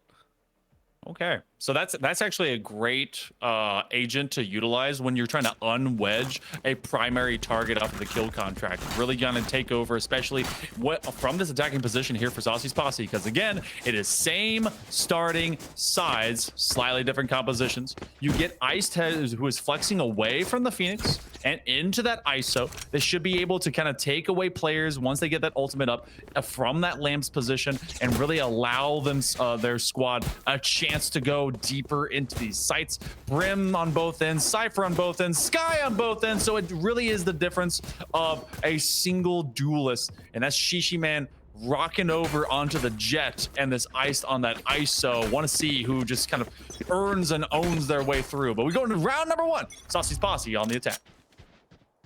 Let's see what they can do here. It's once again a B side, and I love this kind of full commitment once again. Of course, granted, you use that teleporter if things get a little bit dicey, but you get the orb. Information not really granted. You see a couple shots, just the hard pre-fires being used to check some of those boxes. This is going to be enough. Again, take a look at this. This is going to be a 3-man defense here on the back end. So shots ring out. Pancreas, though, and Vinny able to find early pick. Saucy gets 1 or 2, and it's just death and carnage all around. 2v2 left at the end of the day. Trade for trade's sake, as you thought that was going to be a man advantage, but instead, now they just play straight to right-click city. It's a 1v1. Chubber comes up huge, as they will end it out. It was 9 that fell and Chubbers that rose. And this is actually a switch up from what we've seen them do before. Saucy had been the primary sentinel, and now after going from Cypher and Killjoy, they go over into Brim. So then Chubbers flexing out of their Omen, and that seems to be a comfort space for the Saucy squad. I mean, they've been enjoying that. And now we're gonna take a look. I got distracted a bit. The elongated penguin, just like, what the heck is going on here? But yeah, now take a look. It's a 4-1. This is understood. But of course, Hookah fully cleared out. You got the Cypher holding it down on the B side. And now you flex 1 to go around the other end. So eyes are out. Shell goes out as well from the attackers. Is going to drop a couple smokes down, gather information, get the plant down very, very quickly. There it is. I was wondering why they stopped, but it is going to be a 5v5 retake and retake defense. Not surprised at all to see cannot get a name onto one of the highest movement style duelists opposite of Neon with this raise. Really find a lot of flex point. And Saucy's Posse, I can believe they have this long flank position. If they really didn't ever kind of stick around for contact, maybe just for exit frags, winning out into that classic v ghost duel. They're actually coming in from elbow, making some impact, but that's gonna be Ice that clears the lot of them. Here off of that Bulldog, they're gonna get that double tap, another shield for them, 2v1. That's a lot of damage done here by Zombie Nation. But Saucy's Posse ultimately will take round 2. And Ice is turning things up right now, really shelling out. And the ISO is one of the best, in my opinion. When it gets to these heavy firefights, that double tap, it's just too good to have. Resets almost every single time. And you sit there and go, it's favorable. Every single time it is favorable to your end. And utilize at the proper times, breaking it out in the middle of that gunfight, you are looking golden. Now, you're in a position where we're looking at Zombs Nation, where they are the ones going to sit there and go, okay, how do we defend? We have the guns available. Maybe we can make this work. But it's a full side B side hit once again, unless this is draw information. As you know, this guy is over here on the B site. It's not a solo hold. So maybe you look at that drift into the portal, but no, it's a full side hit. And hop and skip and jump rope over these tripwires. That first one gets cleared. Lamb to Lamb is getting caught with bird in hand, and as it even squawks, they will get double swung. A double tap shield will go back online. Ice is going to be there for the long haul. The kill contract already here just to delay and dismay. Anchors trying to play into it, but it's a mini game for Ice, and they're the sole winner. It's a 2v1. Shishi Man trying to be a hero as they slow walk. Oh my goodness, have to use a tailwind just not to get clipped on. Oh, but that's the smoke, and it's easy done. Ice with the 3K, and it's 3-0 start yet once again. Oh my gosh. This is the squad that we expected. I think coming out of the gates, this is the squad that we expected in map 1, and they are taking it to town. Granted, there's more rounds to be played. We could see the likes of Zombs Nation step up, but Ice is just too hot right now. Very nicely done in terms of the aggression in the push, and the team is also elevating that fact. They're opening up space anytime these fights break out, and they're not deviating from their aggression. They're not second guessing it. It works so well. The only change up that we've seen so far after committing to this B-side push over and over and over again is the 4v1 split. They are gonna actually send out, I believe, Chubbers over and across the board. That's gonna be one for the top rope again. Cannot get an aim. Continues to own the playground, but yet they get laid out by Lamb to Lamb on an immediate trade. It is just a fist fight, and no one's ready for Ice's hands. I mean, Ice is just, I don't, it feels like Ice is just out of this world right now. Kill contracts galore or not, you're just in full control. And granted, this is a low buy scenario. It's not like Zombs Nation had a lot of weaponry to work with, but it still hurts letting one guy kind of wipe you out like that. So right now we're getting this kind of waiting period. You can see that, you know, this might be a back away from the entirety of the Saucy's Posse. But of course, they're just waiting for that last orb. They want to get that last little extra ult charge. There's the sprint. You're trying to dash in. Is it going to work? Yeah, you'll get right on top of it. There's going to be a peek. Eyes out. Snap of the damage. Not going to work. TP your way to safety. Yeah, just enough to I thought someone else died. No, all 4 got through. Okay, it was close. They were right at the doorway towards trying to get out of there, but making sure to at least get your creds kind of even with the rest of your team. You knew you had all of a Bucky. No reason to kind of be fretting on that one, but we do go into round number 5. Rifles everywhere. Ultimate's got to start kind of getting considered here. We have Seekers on either side. Saucy's Posse is really close to kind of everything. I think they have their own orbital strike, all of 1 ping away. Zombs Nation, rather. They do have their own orbital as well as a neural theft. And we've seen this squad again go down 0-5.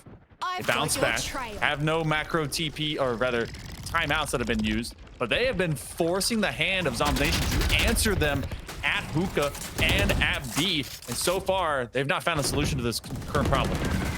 Not at all. Tankerous, though, might have brought out the big guns for it, but Saucy still wins out in a single duel. And that's what you really like to see. Like you were mentioning, a lot of those ultimates not being used, though, right now. As Cannot Get a Name finds Pancreas' life, so that is going to be the neural theft situation. I'll go with the Seekers once again, but the orbital strike could bring some results. Eyes out, though. Vinny wins that duel. Can they win the second? Yes, they do, but Poop Tax on the middle of this site says thank you very much. Now, with the plant going down, it's a 2v2 situation. Eyes out. That is going to be the boom bot taking it. Poop Tax still wins the duel. Are you kidding me right now? Norsty. That box is made of glass and hope, and they just had to make sure to stay right behind it off this angle. Bit of a pixel turn, lamb to lamb, clearing this corner, and it's gonna be a 1v2 swing. Quick blind. They find their counter Australian. Can they win the next fight? They have to if they want to be able to get this defuse off. The boombot's gonna tattletale on them. They can't do nothing about it. Cannot get a name. Blast pack just to send them backwards, and they can't get it off of much more than a classic. See if they can just embarrass them, but that's not gonna happen. Cannot get a name. Wins it from the showers. Surprise.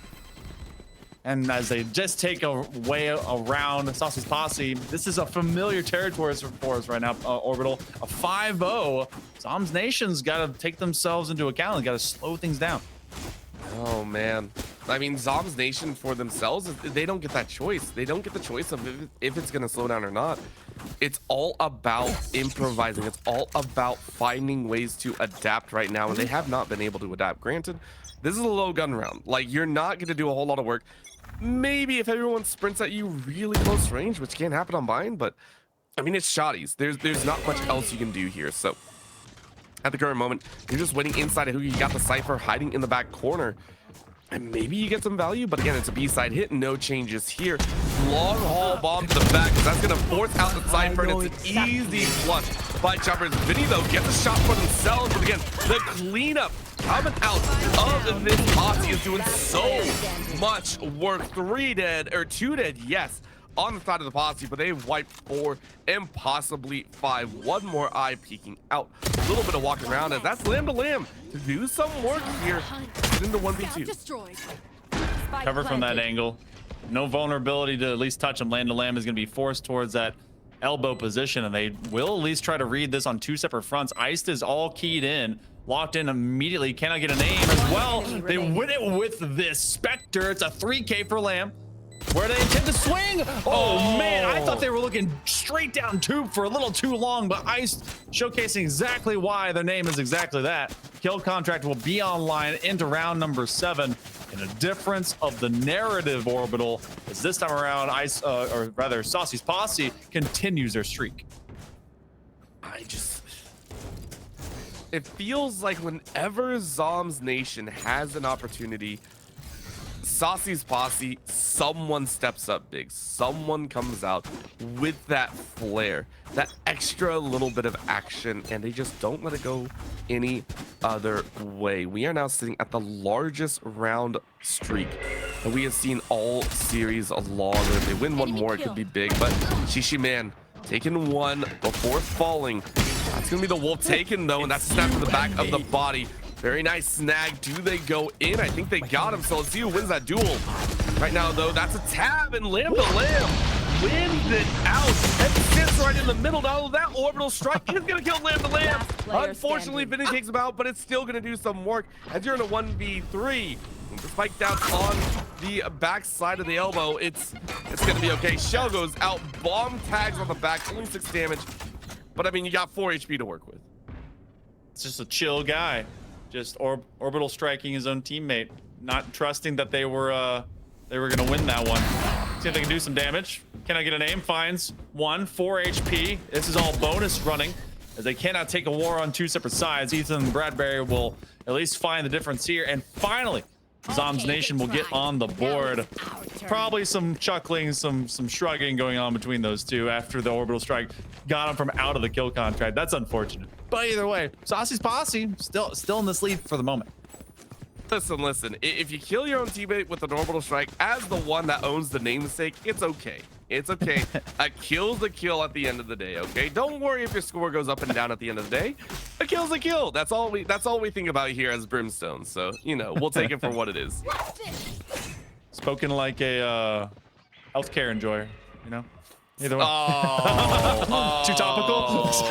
Oh, just a wee bit. Listen, we ain't denying anything here right now. So we'll see how this breaks out. As Shishi Man deposes that one. Wild stuff there. I don't even think I used that correctly, but it's still a kill at the end of the day. Good old steak knife to the forehead. And look at the split. You actually have your Cypher all the way across into that shower position. And that's actually pinning down a couple from not rotating early. Knives out. With the one wire, they do catch him just as they sit into the corner. Shishi Man in direct sight line. They catch him with a pinata pop. Can Saucy do even more with this? They have an orbital strike. 1v3.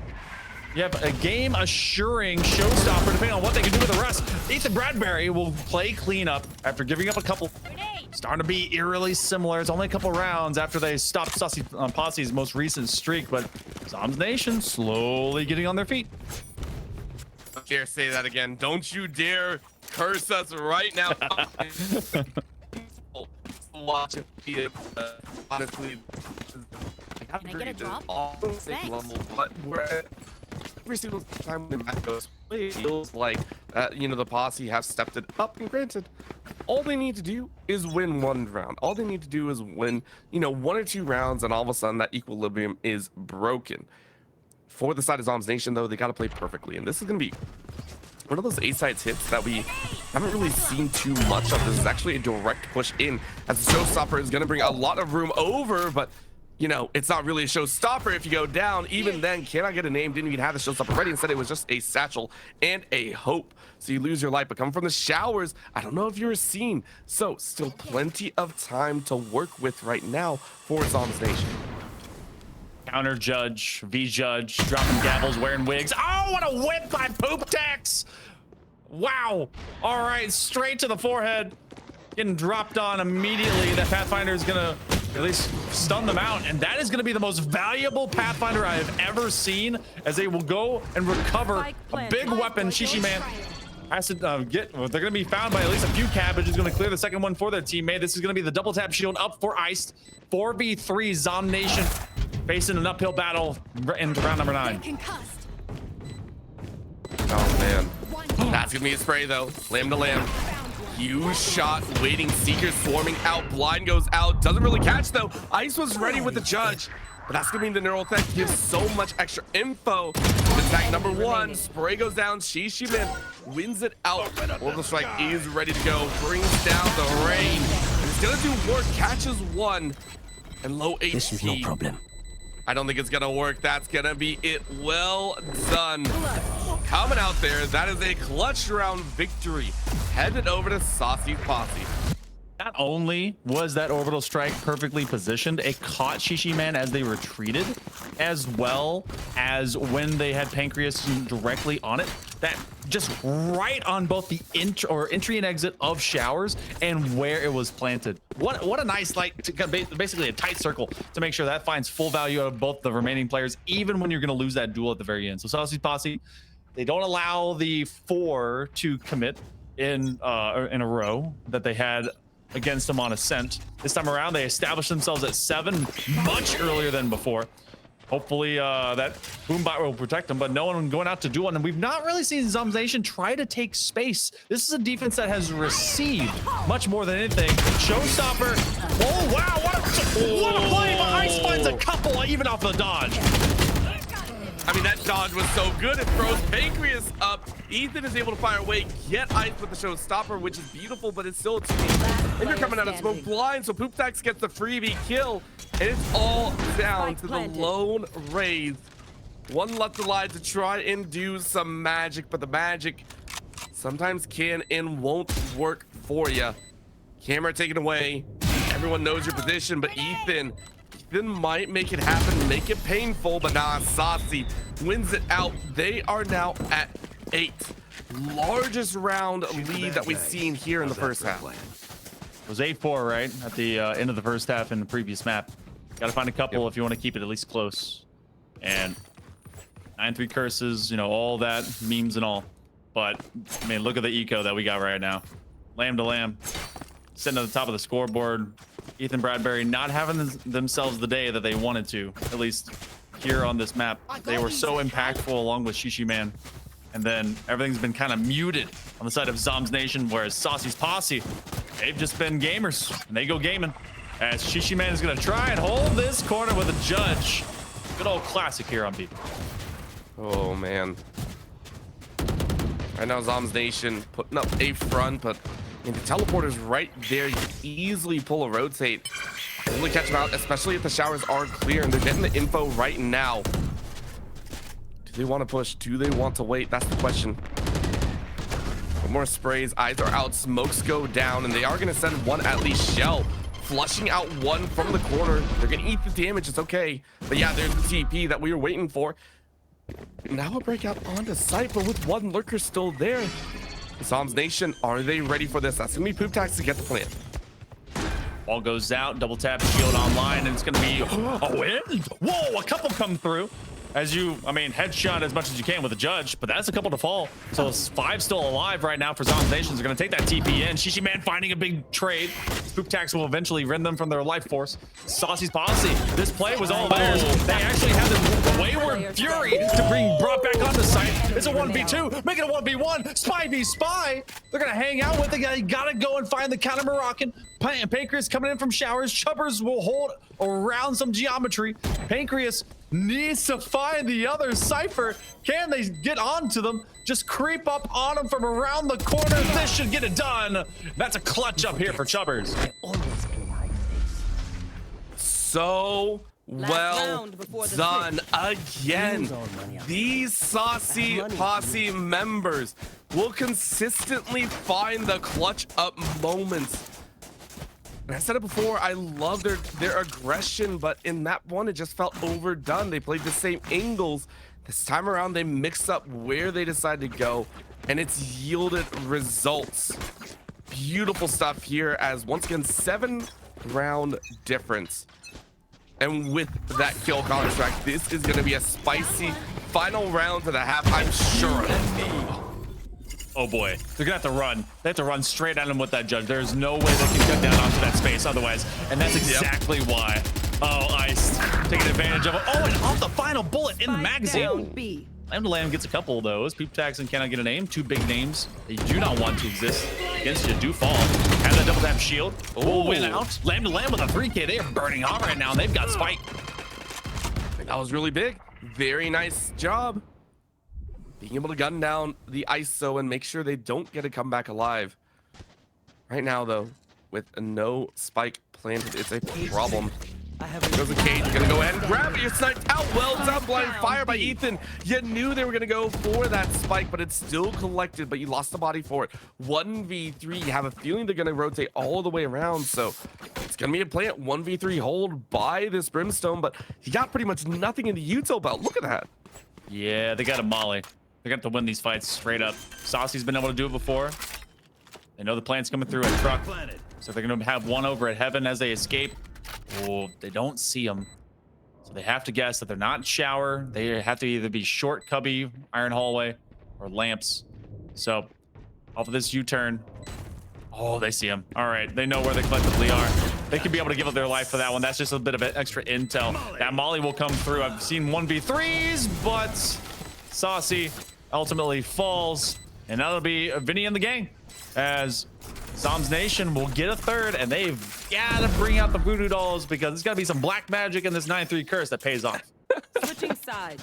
Let the curse be known. Let's see how it breaks down, and let's see how it fires off, because yeah, it's I have a feeling this is going to be spicy. Again, overall aggression goes the way of Saucy Posse. They do very, very well. Now though, Double Duelist is on the other end, and again, with Double Duelist, I always feel it favors the attacking side. Granted, Saucy Posse have shown that's not always the case, but Zombs Nation, they really haven't had that amazing sign of life that we've been missing this entire time. They started to show glimmers at the very end, and granted the rounds have been close, but we need to see more confidence. We need to see more solid rounds from them if we want to see that comeback. Can I get a name? And Shishi Man, I mean, it's got to be those two. Got to come up big, because Saucy Posse has been insane in the membrane. So Zombs Nation, what can they do? Winning the double tap battle. They're gonna escape immediately, and they still have that shield with 70 HP. That's pretty healthy. Can I get a name? Sending the boom bot to go die, but knowing that angle, that thing should have never exploded. They did not have a chance. Ice trying to take so much space, and they got an extra shield, and Showers is theirs. I mean, space is what you wanted, and space is what you get. Well fought, well played. And now your back end isn't covered. All of a sudden, Zombs Nation are forced into this territory of we have to fight one way or another. And now you run straight into the body of Ice. You knew this was going to happen. So well done, as Ice is going to clean up just about everyone. You're trapped on the ship. Wyatt Shovers takes the ace, but it's still a round win, as this is going to be Saucy Posse with an opening pistol. That's huge, because they've gotten to 10 so much faster now than the previous two maps that we've seen between both these squads, and it feels like Bind is going to be just downhill running. Now, the biggest thing that they did that is in difference to what Zombs Nation's defense was, they took up midline space. Saucy's Posse was always the ones that set the immediate territory draw, whereas Zombs Nation never came out from their defense. Now in this attack, they have to be able to kind of take back some of that territory. Otherwise, Saucy's Posse is going to live comfortably wherever they choose to go. And this is a rough eco for them. Lamb to Lamb gets no information off of that. So as they kind of just sit into this window, and they either dry peek or they aim for something else. Alrighty. Maybe it is that dry peek. Maybe it is that just, let's see if we get the kills. Of course, all that lineup, that's eyes out, and swing is going to be difficult. Go ahead, gets blinds down if can. Lamb to Lamb, though. Hard spray to the left, right center. And it's going to yield results. Ow. 3 gone from the defenders. And Vinny going ahead, getting that plant, but the rest of the defenders on the hightail it back. Right now, though, the double tap is up. Bulldog is available to do some damage, but you're burning. Oh, that hurts. They do be fire. Double tap. Well, at least give them one back. Got an extra life with that shield. Shishi Man holding tight corner. They're gonna try and just move in with this full assault shields. They're gonna put the vulnerability out there, and Shishi Man just doesn't move. Nice to be able to hold that corner. Zombs Nation, they forced up into it. I think they had like a stinger or a few, and just upended. Recognize, you know what? Let's not be afraid. Let's simply rock and roll in the garden and see what happens. And it worked out. I mean, that was brutal.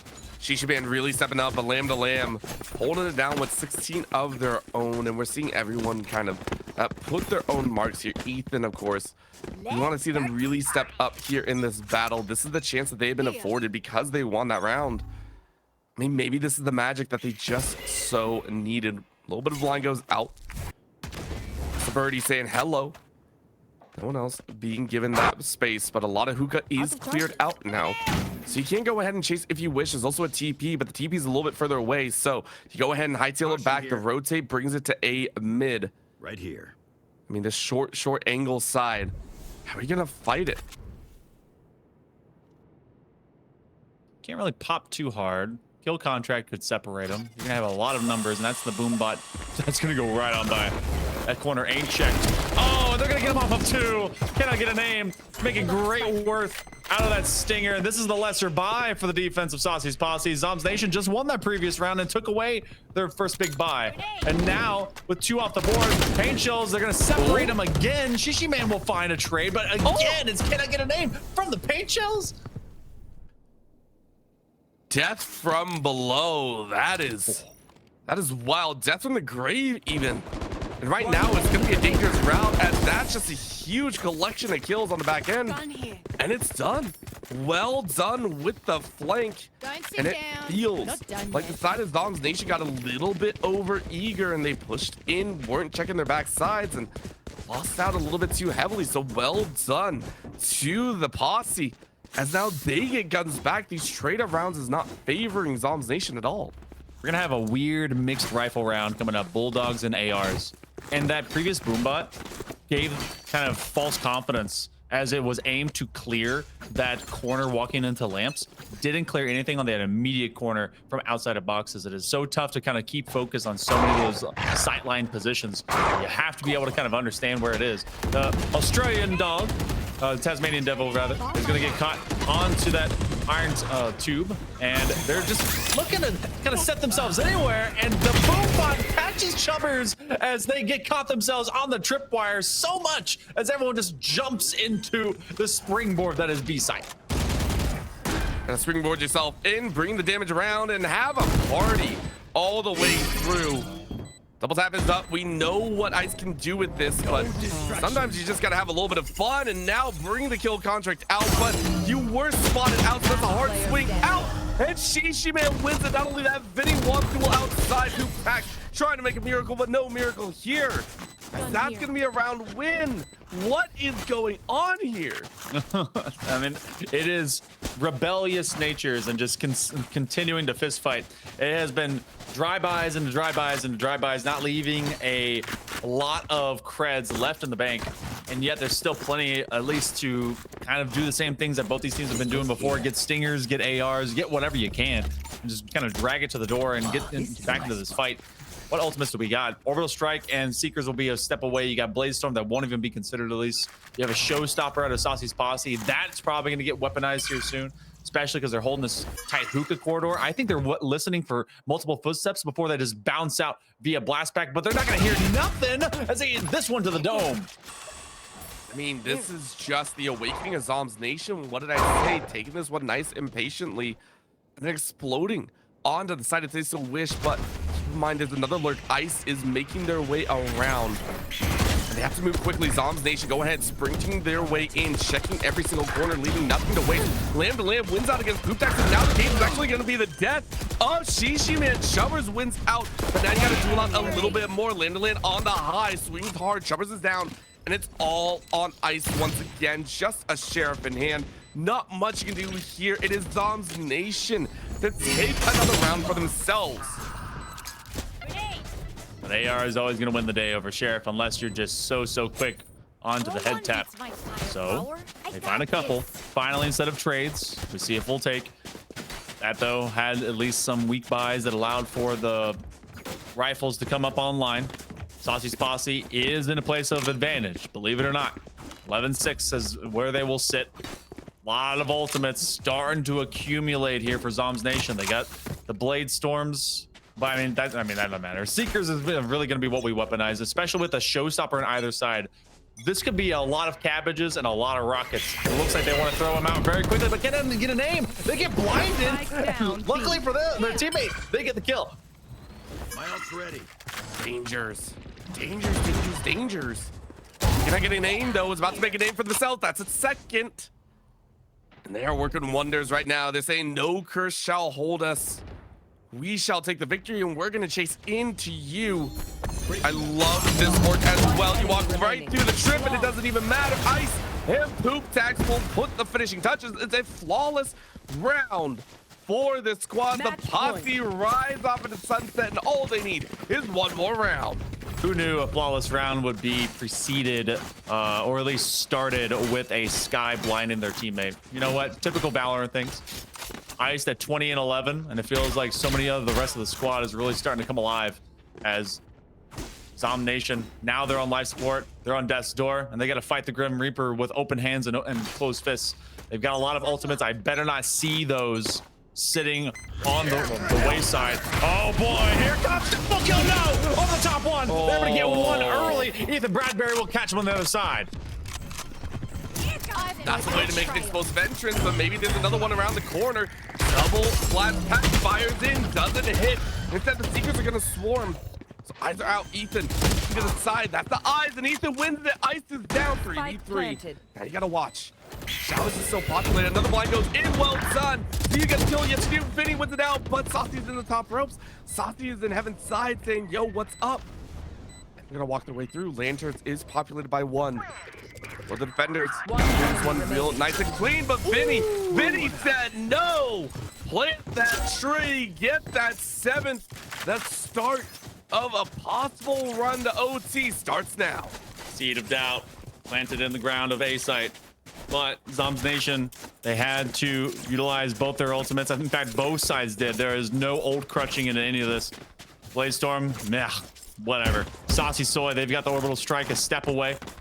And Pancreas may be a neural theft in the near future, but is now just coming down to execution when the gunplay is the main name of the game.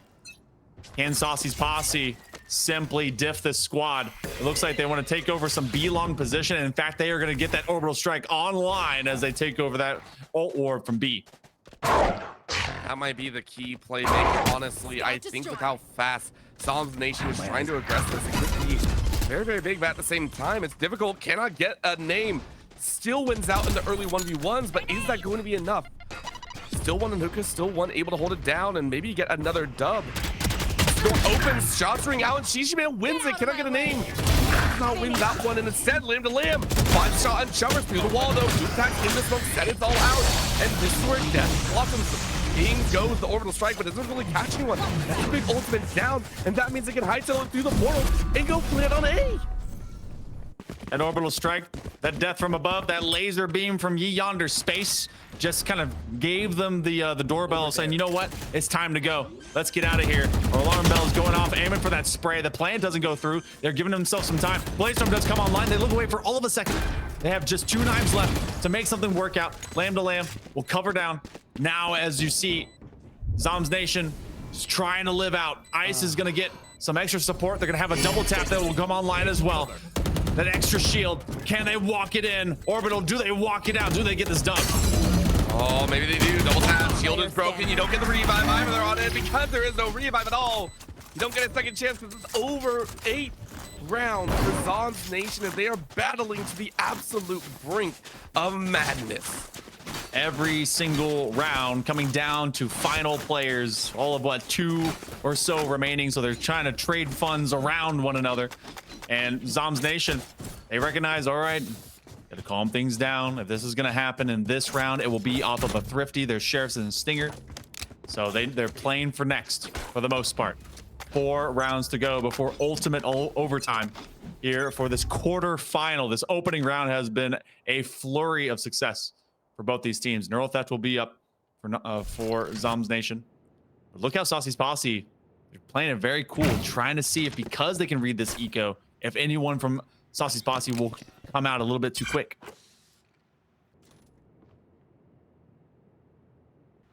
I am holding my breath right now. It feels like it always feels like it comes down to these last few gunfights. These last few duels that catch everyone unawares. Slow pacing this time. Ethan, though, with huge shot, finds Poop Tax. It's a huge fragger down, a huge opportunist taken away. And we're watching right now the Rays posturing on the defensive end. I don't think any noise has been made just yet. Can I get a name? Needs to know they're there, and that's Shishiman wins out again. Is it going to happen? Is this magic going to occur as A side is taken over? They were hoping to distract just enough along with that camera so that they wouldn't look at them in the corner. But good discipline. Always check your corners no matter what you hear, no matter what you see. Ice gets Shishiman from distance. Ethan, Bradbury, and the gang, they have the weapon diff. They better be winning out onto this one. Otherwise, they're going to be kicking themselves with the way they took this. Double tap will be here. Ice has to land each of their shots. They can't get that one until the third, and it was just too late as Vinny Deuce will find them from behind from Showers. So now we go into another rifle round and check this rhythm out, Orbital. If Zombs Nation wins and makes it 10, Saucy's Posse would go into another eco, and we will come down to the final round of the first half in regulation before OT. I mean, that's the spicy part. So there's only 2 more gun rounds.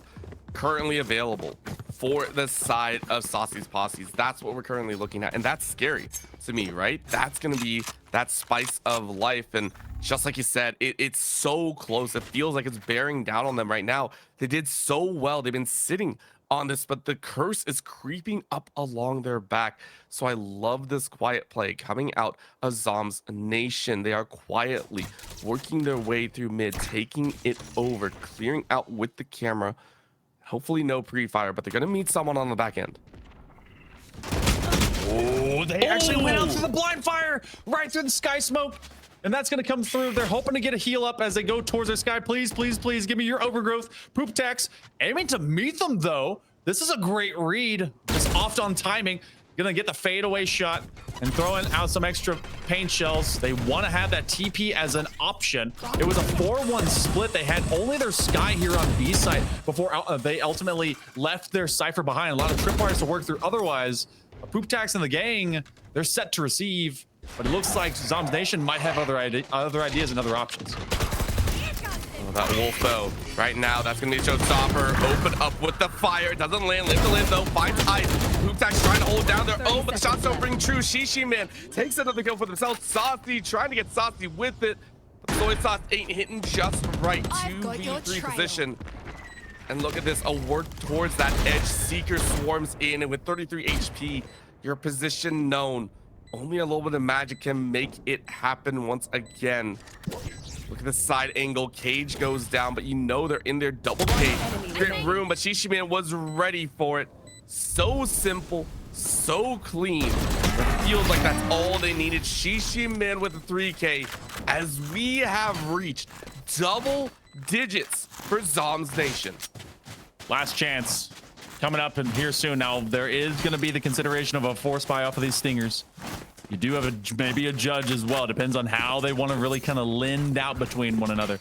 Saucy's Posse, they've got 2 chances technically, but 1 last gun round between the couple. Zombs Nation is feeling the mojo. They've got 4 in a row, trying to fight, claw, tooth, and nail back into this game number 3. Maybe give us a surprise upset over the number 2 seed. Guiding Light will at least give some information that someone is nearby off of that fountain, but they aim to get that ult orb and really build up into another orbital strike. Camera taken out. I mean, this is just getting out of control. It feels like all of these points have been pushed to the absolute brink. The closest we've seen yet. Right now, it all hinges on this battle. Or at least maybe for the sights of one.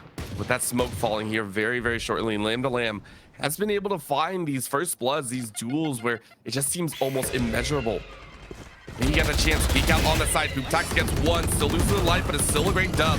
Ethan though, Vinny still firing away. Ice gets 1, but Ethan sprays them all down, and it's down to a 1v3 just like that. Shells ring out as the poor Rays can only wait.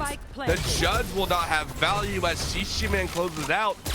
And we're looking at a 1 round off from regulation. Monkey Man, are you not entertained? I'm feeling good about it, man. 5 in a row. And we come down to the final rifle round, the last gun round in regulation. Saucy's Posse, they were in control. They had been at 12 for a while, but apparently that was the wake-up call, the kill button, the action for Zombs Nation to get live and loud. You've got the kill contract and seekers alive for Saucy's Posse. Zombs Nation, they got that orbital strike ready to go. That could be able to create some space. Shishi Man is on the operator for the first time coming into this, and they may get them. They actually get iced off the board. Ain't no kill contracts here. At least it was an answer. At least it was not a unsolved question. 1-for-1 trade still leaves 2 ultimates on the board on either side. Trailblazer goes out, seeks out his spray, doesn't find anyone. Huge shell reaches out, doesn't find anyone either. So everyone is kind of left wondering, how are they going to play this one? Honestly, the showers route doesn't seem too bad, but right now for the defenders, for the Posse, they're trying their best, but look at that. The neural theft gives so much information. A great scan as well, and it's gonna lead all of the members of the Posse away from the site for the time being, except for cannot get a name. And they have the showstopper. They land this, it's over. you get any multiples, and this should be Saucy's Posse. They're gonna find one off in the corner. They're trying to get him. Oh, but it takes 2 seconds to wind up, and they cannot get that one coming up. So it becomes a 3v3. The same dang people on either side of everything. They get the Pathfinder on the stun, planted for truck, trying to get him from that double box position. Poop tax. They even know that Shishi Man is in that Tetris position. Saucy's Posse. Gotta hold on tight. Reloading your weapon. They have the blade sword now. Oh, 5 knives. And then they clean up shop a 4K for Shishi Man. And we go to extra time. Switching sides. Shishi Man with the sushi galore right there. Played them up. Holy. 27 kills. 27. Wild stuff right now. And they have fought back. 6 rounds in a row is what they needed. And they brought it on home. This is a nice spot. The curse is real. That's all I'm going to say right now, Monkey Man. And now we get to see that pivot once again, the attacking side. Posse gonna try and run it down. No ultimates to work with. Remember, this is pretty much all gun duels come out here. You have halfway to all your ultimates. So the ones that will probably come up the fastest are the neural theft, at least for either end. Looking at what we've got, a 9-3 to one, a 9-3 to the other. I'm not at all surprised to see how it works with Bind, but considering the Saucy's Posse was on match point for so long, gotta give a lot of credit to the nerve held by Zombs Nation. You go back to defense, holding a bird in your hand. It's worth maybe 2 a round over in Garden. So Zombs Nation doesn't give up a free kill, but look how they're putting Chubbers all the way down in distance, but that's a couple very quickly. Vinny finds the spy behind enemy lines. Just feels like Shishi Man is just up there, has given the team a new lease on life. Really kind of pushing them ever forward.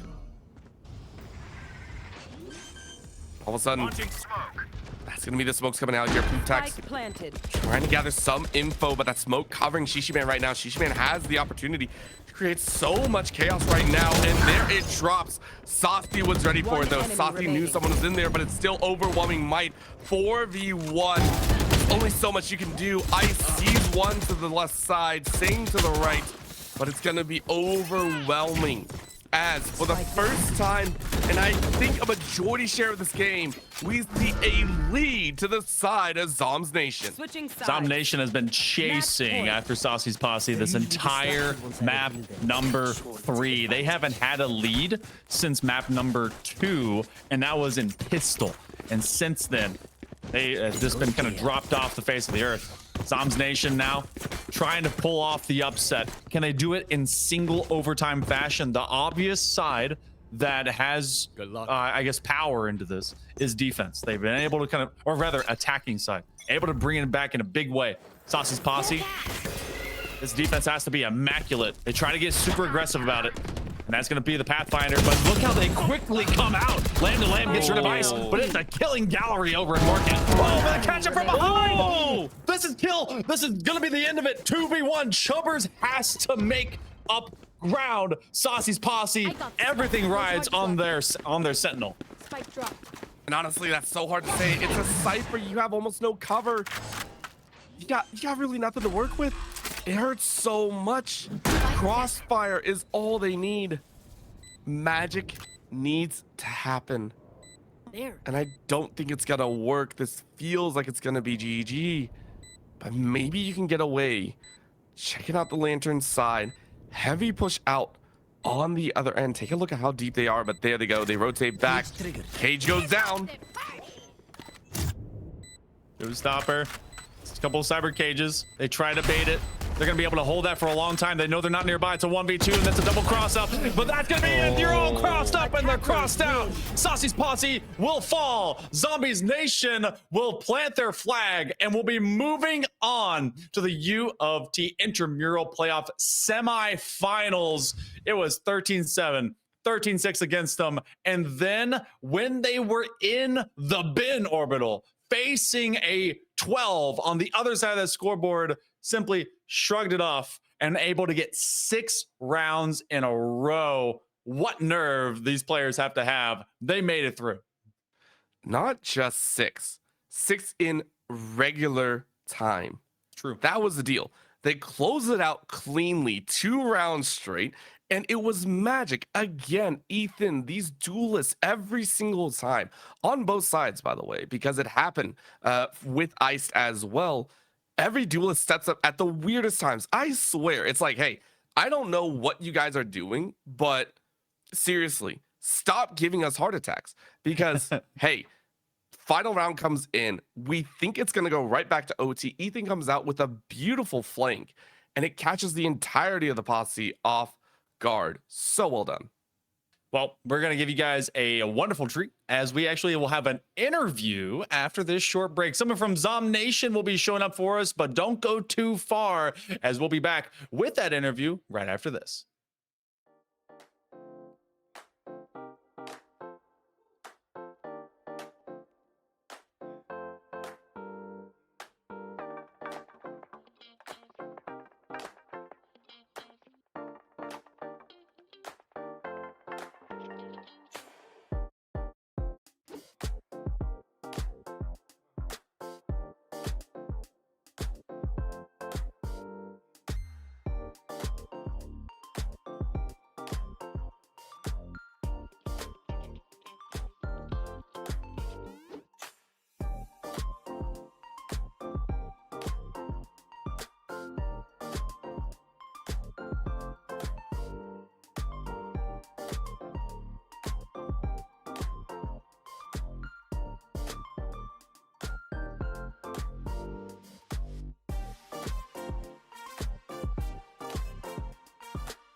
Welcome back, True Blue Nation, University of Toronto intramural playoffs. We bring into you the man himself, the myth, the legend, the one that was able to lead the squad out of Zombs Nation. It's Ethan Bradbury hanging out with us in the booth. Ethan, congratulations on the big dub, going 2-1 deep into an overtime on that third map. But let's start at the beginning of the journey, because this one was crazy through and through. You guys had a very tight first map on Haven, going 6-6. Your composition kind of a little bit different. Haven't seen Harbor in a while. You held it very, very close, and then you kind of wiped them off the face of the map when it came to the second half of that map. And then we got to see you change into being kind of a primary duelist. What was the call for that composition going into that first map, and then everything just kind of switch around for you? On the Haven comp, I think we all decided that we liked the comp because we watched the VOD of Loud playing it, and we picked up a few things like that we liked. So we just decided to run for it. And then Shishi Man, like he normally just plays duelist. So like I'll just pick up the Viper for the team, and then everybody's just on their comfort roles. Hey, it worked out. It was really comfortable, especially on that second half. That was nuts. Yeah. No, we practiced T side a lot in customs together just to get like the timings right. And then I feel like in intramurals, people aren't used to playing like super slow. And we had like a default Viper wall on A every round, and it just makes it too confusing for the other team because they don't know what we're doing at all. I like how you say that, and yet your guys' matches outside of map 3 were some of the fastest that we've had here. I believe 30 to 35 minutes on either of the maps here, even though they were 13, 6, 13, 7. Going into map 2, though, it was again the double duelist for the Posse, but you guys seem to falter a little bit. We had some of the streakiest rounds that we've had before, and then even into that second half of map 2, you guys seem to falter. Were there any worries heading into map number 3, heading into bind, or were you guys just maybe not as practiced on Ascent? I don't think we practice Ascent at all. So we were just like going in to see like what we can do. We were mainly focused on the last map bind, and we were kind of out of it the whole Ascent game, and it kind of like led into map 3 on bind. But then we just had a mental reset together, and then yeah, just try to clutch it up. All right. Now I gotta ask you, what was the call at the end when you got the flank kills in OT? What was running through your head? Because I mean, at that point, you guys had, you were 13, 12 and all that. But were there any calls? Was there any relief? Was there excitement? What was it like? To be honest, like I was just screaming like top of my lungs, like yes, bro. And then my teammates were just telling me like calm down, finish the round, win the game, and yeah, everybody's just really hyped.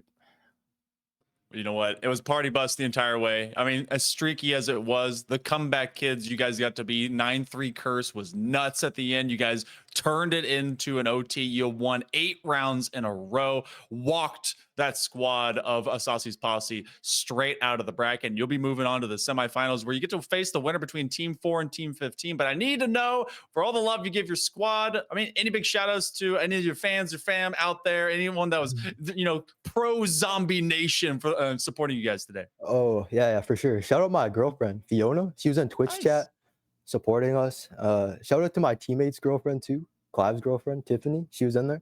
And then yeah, shout out to anybody who's supporting us because we appreciate it a lot. What it was a heck of a thing to watch. You guys are going to be moving on, and hey, whoever comes out of that other quarterfinals is going to have to deal with some demons, because you guys were really adapting. Again, congratulations, huge 2-1 win. I hope you enjoy, and I hope to have you guys perform even better in that semifinal. Thank you. Orbital, we got to have a treat. It was a 2 seed versus 7 seed. The upset came through, and they absolutely found the dub. Big thoughts on what this squad's able to do, and I mean overall, UFT bringing out some awesome gamers that were able to really kind of put on a great show for us tonight. Of course. And that's what the intramurals are all about. Really just bringing out some of the best that maybe haven't had the chance to really shine before. In Zombs Nation, I was able to watch them in the regular season as well during the Swiss bracket. And for them, it was an up and down ride. It really felt like they were still trying to find their mesh. And honestly, in this series, it felt like they really came together as a very strong team. Again, the mental to bounce back from like a 12, I think like 6 situation is not easy by any stretch, especially with how the first half went. So to have that type of mental without a pause either, just straight up running it, it was very, very impressive. So mentally strong, very powerful. I mean, if I were any org, I'd be like, I wanna have some of these guys on my team.